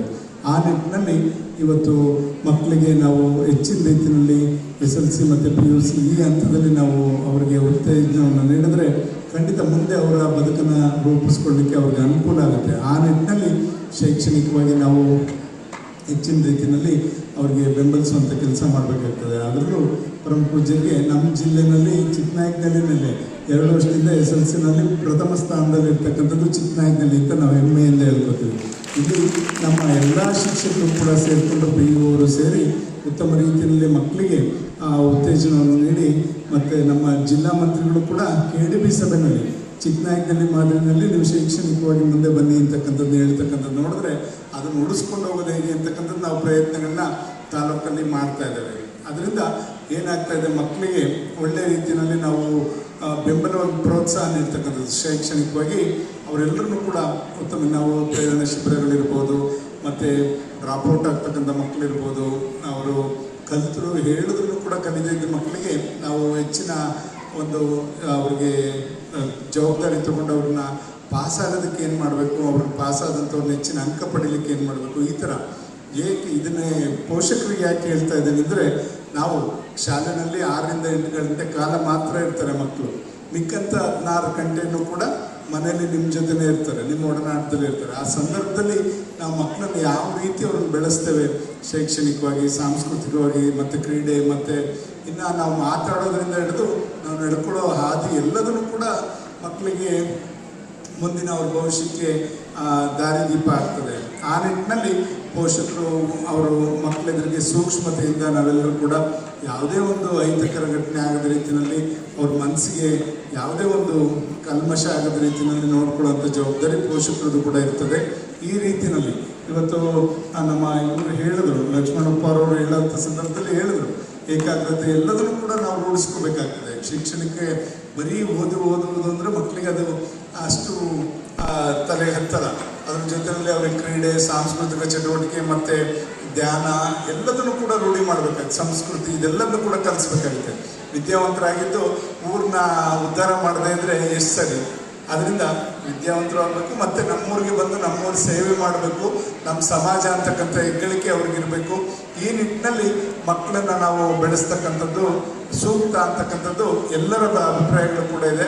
ಆ ನಿಟ್ಟಿನಲ್ಲಿ ನಾವೆಲ್ಲರೂ ಕೂಡ ಮಕ್ಕಳನ್ನು ಇವತ್ತು ಶೈಕ್ಷಣಿಕವಾಗಿ ಅವತ್ತು ಮೇಲೆ ತರ್ತಕ್ಕಂಥ ಕೆಲಸವನ್ನು ಪೋಷಕರು, ಶಿಕ್ಷಕರು ಮತ್ತು ಸಮಾಜ 3 ಜನ ಸೇರ್ಕೊಂಡು ಮಾಡೋವಂಥದ್ದಾಗ್ತದೆ. ಈ ಒಂದು ಏನು ನಾವು ಪ್ರತಿಭಾ ಪುರಸ್ಕಾರನ ಪ್ರಾರಂಭದಲ್ಲಿ ಮಾಡಿದ್ರೆ ಸೂಕ್ತ. ಈಗಾಗಲೇ ಪರೀಕ್ಷೆ ಹತ್ರಕ್ಕೆ ಬಂದಿದ್ದಾವೆ. ಇದಕ್ಕಿಂತ ಪ್ರಾರಂಭದಲ್ಲಿ ಎಕ್ಸಾಮ್ ಆಗಿ ಮತ್ತೆ ಶಾಲೆ ಸ್ಟಾರ್ಟ್ ಆಗೋ ಸಂದರ್ಭದಲ್ಲೇ ನಾವು ಮಾಡಿದ್ರೆ ಖಂಡಿತ ಆವಾಗ ಎಲ್ಲ ಮಕ್ಕಳುಗಳು ಸಿಗ್ತಾರೆ, ಅವ್ರಿಗೆ ಹೇಳಲಿಕ್ಕೂ ಸರಿ ಹೋಗ್ತದೆ. ಎಲ್ಲ ಪರೀಕ್ಷೆಗೆ ತಯಾರಿಗಳು ನಡೀತಾ ಇದೆ. ಆದ್ದರಿಂದ ಆ ಸಂದರ್ಭದಲ್ಲಿ ಮಾಡುವಂಥದ್ದನ್ನ ನಾವು ರೂಢಿ ಮಾಡಿಕೊಂಡ್ರೆ ಖಂಡಿತ ಇವತ್ತು ನಾವು ಮಕ್ಕಳಿಗೆ ಒಂದು ಉತ್ತೇಜನ ನೀಡಿದಂಗೆ ಆಗುತ್ತೆ. ನಾವು BO ಈ ಸಲ ನಮ್ಮ ತಾಲೂಕಿನಲ್ಲಿ ಸುಮಾರು 59 ಜನ ಮಕ್ಕಳು ಇವತ್ತು 625ಕ್ಕೆ 600ಕ್ಕಿಂತ ಹೆಚ್ಚು ಅಂಕವನ್ನು SSLC ತಗೊಂಡ್ರು. ಅವರೆಲ್ಲರ ಮನೆಗೆ ಹೋಗಿ ಗೌರವಿಸ್ತಕ್ಕಂಥ ಕೆಲಸವನ್ನು ನಾವೆಲ್ಲರೂ ಕೂಡ ಮಾಡಿದ್ವಿ. ಖಂಡಿತ ಮಕ್ಕಳಿಗೆ ಆ ಥರ ಇನ್ಸ್ಪೈರ್ ಆಗ್ತಕ್ಕಂಥ ರೀತಿಯಲ್ಲಿ ನಾವೆಲ್ಲ ಸಮಾಜ ನಡ್ಕೊಳ್ಳೋಣ ಅಂತಕ್ಕಂಥದ್ದು ಈ ಸಂದರ್ಭದಲ್ಲಿ ಹೇಳ್ತಾ, ಇವತ್ತು ಏನು ಭಗೀರಥ ಪೀಠ ಇದೆ, ಪರಮ ಪೂಜ್ಯರ ಒಂದು ಮಾರ್ಗದರ್ಶನದಲ್ಲಿ ನಮ್ಮ ಚಿಕ್ಕನಾಯಕನಲ್ಲಿ ಹೆಚ್ಚಿನ ಜನಸಂಖ್ಯೆ ಇರ್ತಕ್ಕಂಥ ಒಂದು ಸಮಾಜ ಇದೆ. ಇದಕ್ಕೆ ನಾನು ನಮ್ಮ ಭಗೀರಥ ಏನು ಉಪ್ಪಾರ ಸಮಾಜದ ನಮ್ಮ ಅಭಿವೃದ್ಧಿ ನಿಗಮದ ಅಧ್ಯಕ್ಷರು ಈಗಾಗಲೇ ಕೂಡ ಚರ್ಚೆ ಮಾಡಿದೆ. ಬರೀ 2 ಬೋರ್ ಕೊಟ್ಟಿದ್ದಾರೆ, ಜಾಸ್ತಿ ಕೊಡಿ. ಎಲ್ಲಿ ಜನಾಂಗ ಜಾಸ್ತಿ ಇದೆ ಆ ಜನಾಂಗಕ್ಕೆ ಹೆಚ್ಚಿನ ಆದ್ಯತೆ ಕೊಡುವಂಥದ್ದು ಮಾಡಲಿ. ಬೇರೆ ಕಡೆ ಅಷ್ಟಿಲ್ಲ. ಆ ಜನಸಂಖ್ಯೆ ಆಧಾರದ ಮೇಲೆ ನೀವು ನಿಗಮದಿಂದ ನಮಗೆ ಬೋರ್ವೆಲ್ ಇರ್ಬೋದು ಮತ್ತು ನೇರ ಸಾಲಗಳ ಇದೆಲ್ಲದೂ ಕೂಡ ಕೊಡುವಂಥದ್ದು ಮುಂದಿನ ದಿನಗಳಲ್ಲಿ ಮಾಡ್ತೀನಿ ಅಂತಕ್ಕಂಥದ್ದು ಕೂಡ ಅಧ್ಯಕ್ಷರು ಹೇಳಿದ್ದಾರೆ. ಖಂಡಿತ ಅದನ್ನು ಮಾಡ್ತಕ್ಕಂಥ ಕೆಲಸವನ್ನು ಮಾಡೋಣ. ಮತ್ತು ನಮ್ಮ ಶಿಕ್ಷಕರು ಹೇಳಿದ ರೀತಿಯಲ್ಲಿ ಇವತ್ತು ಇಲ್ಲಿಗೆ CEO ಅವರು ಇಲ್ಲೇ ಬರ್ತಾ ಇದ್ದಾರೆ. ಈಗ ನಾನು ಕೂಡ ಸಾಕಷ್ಟು ಸಲ ಹೇಳಿದ್ದೆ, ಕಾಲೇಜ್ ಮುಂದೆ ಇರ್ತಕ್ಕಂಥ ಜಾಗದ ಬಗ್ಗೆ ಈಗಾಗಲೇ ಹಲವಾರು ಬಾರಿ ಚರ್ಚೆ ಮಾಡಿದ್ವಿ. ನಾವು ಕೂಡ ಸ್ಥಳಕ್ಕೆ ಹೋಗಿ ಮೊನ್ನೆ ಎಲ್ಲ ಕೂಡ ಅಲ್ಲಿ ಪರಿಶೀಲನೆ ಮಾಡಿ ಅದನ್ನು ಬೇಗ ಮಾಡ್ಕೊಳ್ಳಿ ಅಂತ ಹೇಳಿದ್ವಿ. ಈಗ ಫೈಲ್ ಸಮೇತ ತರ್ತಾ ಇದ್ದಾರೆ, ಕೂತ್ಕೊಂಡು ಅವರೇ ನೋಡಲಿ. ಅದನ್ನು ಕೂಡ ತರಲಿಕ್ಕೆ ಹೇಳಿದ್ದೇನೆ. ಅದನ್ನು ಪರಿಶೀಲಿಸಿ ಅದನ್ನು ಇಮಿಡಿಯೇಟ್ ಮಾಡಿಕೊಡುವಂಥ ಕೆಲಸನೂ ಕೂಡ ಮಾಡ್ತೇವೆ. ಅದಕ್ಕೆ ಬುದ್ಧಿ ಈಗಾಗಲೇ 50 ಲಕ್ಷ ರೂಪಾಯಿ ಹಣನೂ ಕೂಡ ನಾನು ಈಗಾಗಲೇ ಹಾಕಿದೆ. ನನಗೆ ಏನಾಯಿತು, ಮೊನ್ನೆ ಮುಖ್ಯಮಂತ್ರಿಗಳು ನಮಗೆ ಅಧಿಕಾರದಲ್ಲಿ ಇರ್ತಕ್ಕಂಥ MLAಗಳು 50 ಕೋಟಿ ಕೊಟ್ಟರು, ನಮಗೆ 25 ಕೋಟಿ ಕೊಟ್ಟರು. ಅದರಲ್ಲಿ 18.25 ಕೋಟಿನ ರೋಡ್ಸ್ಗೆ ಕೊಟ್ಬಿಟ್ಟಿದ್ದಾರೆ. ಮಿಕ್ಕಿದ 6.25 ಕೋಟಿನಲ್ಲಿ ನಾನು ಈ ಥರ ಎಲ್ಲ ಸಮಾಜಕ್ಕೂ ಕೂಡ ಲಂಬಾಣಿ ಸಮಾಜಕ್ಕೆ 50 ಲಕ್ಷ, ಭಗೀರಥ ಪೀಠಕ್ಕೆ 50 ಲಕ್ಷ ಈ ಥರ ಕೊಡುವಂಥ ಕೆಲಸ ಮಾಡಿ ಇದಕ್ಕೆ ಈಗಾಗಲೇ 50 ಲಕ್ಷ ರೂಪಾಯಿ ಹಣನೂ ಹಾಕಿದೆ, ಅನುಮೋದನೆ ಕೂಡ ಆಗಿದೆ. ಏಜೆನ್ಸಿ ಒಂದು ಫಿಕ್ಸ್ ಆಗಬೇಕು. ಇವರು ಯಾರು ನಮ್ಮ ಸಮಾಜದ ಮುಖ್ಯಸ್ಥರು ಯಾರಿಗೆ ಏಜೆನ್ಸಿ ಹಾಕ್ಸ್ಬೇಕು ಅಂತಾರೋ ಅವರಿಗೆ ಕೊಡುವಂಥ ಕೆಲಸ PWD ಇಲ್ಲ ZP ಎರಡಕ್ಕೆ ಹಾಕಕ್ಕೆ ಸಾಧ್ಯ. ಅವೆರಡರಲ್ಲಿ ಯಾವುದಕ್ಕೆ ಅಂತ ಹಾಕಿ ಅದನ್ನು ಶೀಘ್ರವಾಗಿ ಅವರ ಬುದ್ಧಿಯನ್ನ ಮತ್ತು ಸಮಾಜದ ಎಲ್ಲ ಮುಖ್ಯಸ್ಥರನ್ನು ಕೂಡ ಕರೆದು ಅದನ್ನು ಪ್ರಾರಂಭ ಮಾಡುವಂಥ ಕೆಲಸ ಮಾಡೋಣ. ಜೊತೆಯಲ್ಲಿ ಈಗಾಗಲೇ ನಾವು ಒಂದೊಂದು ದಾರ್ಶನಿಕರ ಒಂದು ಸರ್ಕಲ್ನು ಕೂಡ ಮಾಡಲಿಕ್ಕೆ ಉಳಿಯಾರಲ್ಲಿ ಈಗಾಗಲೇ ತೀರ್ಮಾನಗಳು ಕೂಡ ಎಲ್ಲರೂ ಸಮಾಜದವ್ರು ಸೇರಿ ಮಾಡಿದ್ದಾರೆ. ಇವತ್ತು ಪೊಲೀಸ್ ಸ್ಟೇಷನ್ ಸರ್ಕಲಲ್ಲಿ ಭಗೀರಥ ಪೀಠವನ್ನು ಅಲ್ಲಿ ಮಾಡಬೇಕು ಅಂತ ಚಿಕ್ಕದಿದೆ, ಅಲ್ಲಿ ಸ್ಥಳ ಹೆಂಗೆ ಮಾಡಬೇಕು, ಅಲ್ಲಿ ಒಂದು ಕಂಚಿನ ಪುತ್ಥಳಿನೂ ಕೂಡ ಮಾಡಲಿಕ್ಕೆ ಈಗಾಗಲೇ ಅವ್ರ ಜೊತೆ ಚರ್ಚೆ ಮಾಡಿದ್ದೇವೆ. ಅವರೆಲ್ಲ ಕೂತ್ಕೊಂಡು ಯಾವ ಥರ ಮಾಡಬೇಕು ಅಂತಾರೆ ತಮ್ಮ ಮಾರ್ಗದರ್ಶನದಲ್ಲಿ ಅದೊಂದು ಪುತ್ಥಳಿನ ಅನಾವರಣ ಮಾಡುವಂಥ ಕೆಲಸನೂ ಕೂಡ ನೀವು ಯಾವತ್ತು ಹೇಳ್ತೀರ ಅವತ್ತು ಮಾಡಿಸಿ ಅದನ್ನು ಅಲ್ಲಿ ಅನಾವರಣ ಮಾಡುವಂಥ ಕೆಲಸನೂ ಕೂಡ ಮಾಡೋಣ ಅಂತಕ್ಕಂಥದ್ದು ಕೂಡ ಈ ಸಂದರ್ಭದಲ್ಲಿ ಹೇಳ್ತಾ, ಇವತ್ತು ಏನೇ ಇರಲಿ ಇವತ್ತು ನಾವೆಲ್ಲರೂ ಕೂಡ ಎಲ್ಲ ಸಮಾಜನೂ ಕೂಡ ಒಟ್ಟಿಗೆ ತಗೊಂಡು ಹೋಗುವಂಥದ್ದು, ಶೈಕ್ಷಣಿಕವಾಗಿ ಧಾರ್ಮಿಕವಾಗಿ ನಾವೆಲ್ಲರೂ ಒಟ್ಟಾಗಿ ಹೋಗುವಂಥ ಕೆಲಸ ಮಾಡೋಣ. ಇವತ್ತು ನಮಗೆ ಮೊನ್ನೆ ಮಾಡಿದ್ವಿ ನಾವೆಲ್ಲ ಎಲ್ಲ ದಾರ್ಶನಿಕರು 50 ಸಮಾಜದ ದಾರ್ಶನಿಕರ ಜಯಂತಿನೂ ಕೂಡ ಒಟ್ಟಿಗೆ ಮಾಡಿದ್ವಿ. ಖಂಡಿತ ಒಂದೇನೆಂದರೆ ನಾವು ಎಲ್ಲೋ ಯಾರು ಕೂಡ ಅರ್ಜಿ ಹಾಕೊಂಡಿಂತ ಜಾತಿ ಹುಟ್ಟಬೇಕು ಅಂತ ನಾವು ಯಾರು ಕೂಡ ಹುಟ್ಟಿರಲ್ಲ. ಯಾರ್ದೋ ಹೊಟ್ಟೆಲ್ಲಿ ಹುಟ್ಟಿರ್ತೀವಿ, ಹೋಗ್ತೀವಿ, ಅವ್ರ ಸಂಸ್ಕೃತಿ ಅವ್ರ ಸಂಸ್ಕಾರನ ನಾವು ನಮ್ಮ ಆಚರಣೆ ವಿಚಾರಣೆಗೆ ನಮ್ಮ ಮನೆಯಲ್ಲಿ ನಮ್ಮ ಸಂಪ್ರದಾಯದಂತೆ ನಮ್ಮ ದೇಗುಲದಲ್ಲಿ ಇಲ್ಲಿ ಮಾಡ್ಕೊಂಡು ಹೋಗ್ತೇವೆ. ಹೊರಗಡೆ ಸಮಾಜದಲ್ಲಿ ಒಂದು ಗ್ರಾಮ ಪಂಚಾಯತಿ ಮೆಂಬರ್ ಆಗಬೇಕು ಅಂದ್ರೂ ಕೂಡ ಒಂದು ಜಾತಿನಲ್ಲಿ ನಾವು ಯಾರು ಕೂಡ ಮಾಡಲಿಕ್ಕಾಗಲ್ಲ. ಆದ್ದರಿಂದ ಇವತ್ತು ಸಮಾಜ ಒಟ್ಟಾಗಿರಬೇಕು, ಎಲ್ಲರೂ ಕೂಡ ಒಂದಾಗಿರಬೇಕು. ಹಿಂದೆ ನಾವೆಲ್ಲ ಅದನ್ನೆಲ್ಲ ನೋಡಿದ್ದೇವೆ. ಆದ್ದರಿಂದ ಈಗಿನ ಕಾಲದಲ್ಲಿ ಈ ರಾಜಕಾರಣದಿಂದನೇ ಜಾತಿ ಮಧ್ಯೆ ಸಂಘರ್ಷಗಳು ಉಂಟಾಗ್ತಾ ಇರೋದು ಅಂತಕ್ಕಂಥದ್ದು ಎಲ್ರಿಗೂ ಕೂಡ ಗೊತ್ತು. ಅದರಿಂದ ಒಳ ಮೀಸಲಾತಿ ಇವೆಲ್ಲ ತಂದು ಇವತ್ತು ನಮ್ಮನ್ನ ಯಾರು ಒಂದಾಗಿರ್ಲಿಕ್ಕೆ ಬಿಡಲ್ಲ ಅಂತಕ್ಕಂಥದ್ದು ಎಲ್ಲರೂ ಕೂಡ ಅಭಿಪ್ರಾಯ ಇದೆ. ಆದ್ದರಿಂದ ನಾವು ಅದಕ್ಕೆ ಯಾರು ಕೂಡ ತುತ್ತಾಗೋದು ಬೇಡ. ರಾಜಕೀಯ ಬಂದಾಗ ಅವರವ್ರ ರಾಜಕೀಯ ಅವ್ರು ಮಾಡ್ಕೊಳ್ಳೋದು. ಈಗ ಸಮಾಜದಲ್ಲಿ ನಾವೆಲ್ಲರೂ ಕೂಡ ಒಟ್ಟಾಗಿ ಹೋಗುವಂಥ ಕೆಲಸ ಮಾಡಿದ್ರೆ ಇವತ್ತು ದಾರ್ಶನಿಕರು ಅವರು ಇವತ್ತು ಸಮಾಜಕ್ಕೆ ಬರೀ ಒಂದು ಜನಾಂಗಕ್ಕೆ ಅವ್ರು ಮಾಡಿದಂಥವ್ರಲ್ಲ, ಅವರು ಇಡೀ ಸಮಾಜನ ದೃಷ್ಟಿ ಇಟ್ಕೊಂಡು ಅವರು ಅಲ್ಲಿ ಒಂದು ಅವರ ಸಂದೇಶಗಳನ್ನ ಸಾರಿರ್ತಕ್ಕಂಥದ್ದು. ಇದೆಲ್ಲದೂ ಕೂಡ ನಾವು ಎಲ್ಲ ದಾರ್ಶನಿಕರ ಒಂದು ಪುಸ್ತಕನೂ ಕೂಡ ತೆರೆದಿರ್ಬೋದು. ಒಂದೇ ಇರಲಿ, ಅದೊಂದು ಗ್ರಂಥದ ಥರ ಮಾಡುವಂಥ ಕೆಲಸ ಮೊನ್ನೆ ಮಾಡಿದ್ದೀವಿ. ಅದೆಲ್ಲರಿಗೂ ಕೂಡ ಇವತ್ತು ಮಕ್ಕಳಿಗೆ ಶಾಲೆಗಳಿಗೆ ಮತ್ತು ಲೈಬ್ರರಿಗಳಲ್ಲಿ ಕೊಟ್ಟರೆ ಎಲ್ಲರಿಗೂ ಕೂಡ ಎಲ್ಲರ ಚರಿತ್ರೆಗಳು ಕೂಡ ಅರ್ಥ ಆಗ್ತದೆ. ಆ ನಿಟ್ಟಿನಲ್ಲಿ ಇವತ್ತು ಆ ದಾರ್ಶನಿಕರ ಒಂದು ಸಂದೇಶಗಳನ್ನ ಸಮಾಜಕ್ಕೆ ಸಾರುವಂಥ ಕೆಲಸ ಮಾಡೋಣ ಅಂತಕ್ಕಂಥದ್ದನ್ನ ಹೊರಟಿದ್ದೇವೆ. ಈ ನಿಟ್ಟಿನಲ್ಲಿ ಇವತ್ತು ನಾವೆಲ್ಲ ಇವತ್ತು ಶೈಕ್ಷಣಿಕವಾಗಿ ಮತ್ತು ಸಾಮಾಜಿಕವಾಗಿ ನಾವು ಇವತ್ತು ಸಮಾಜವನ್ನು ಮೇಲೆತ್ತುವಂಥ ಕೆಲಸ ಖಂಡಿತ ನಾವೆಲ್ಲ ಸೇರಿ ಮಾಡೋಣ ಅಂತಕ್ಕಂಥದ್ದನ್ನ ಈ ಸಂದರ್ಭದಲ್ಲಿ ಹೇಳ್ತಾ ಇಲ್ಲಿ ತಮ್ಮ ಜೊತೆ ಕೆಲವು ಮಾತನ್ನ ಹಂಚ್ಕೊಳ್ಳಿಕ್ಕೆ ಅವಕಾಶ ಮಾಡಿಕೊಟ್ಟಂಥ ಸರ್ವರಿಗೂ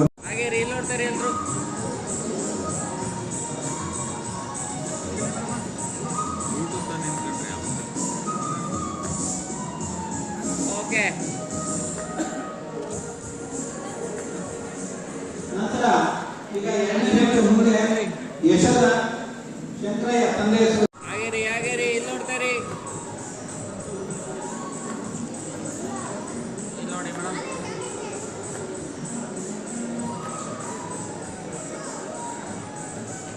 ಓಕೆ, ಈಗ ಮುಂದಿನ ಬ್ಯಾಚ್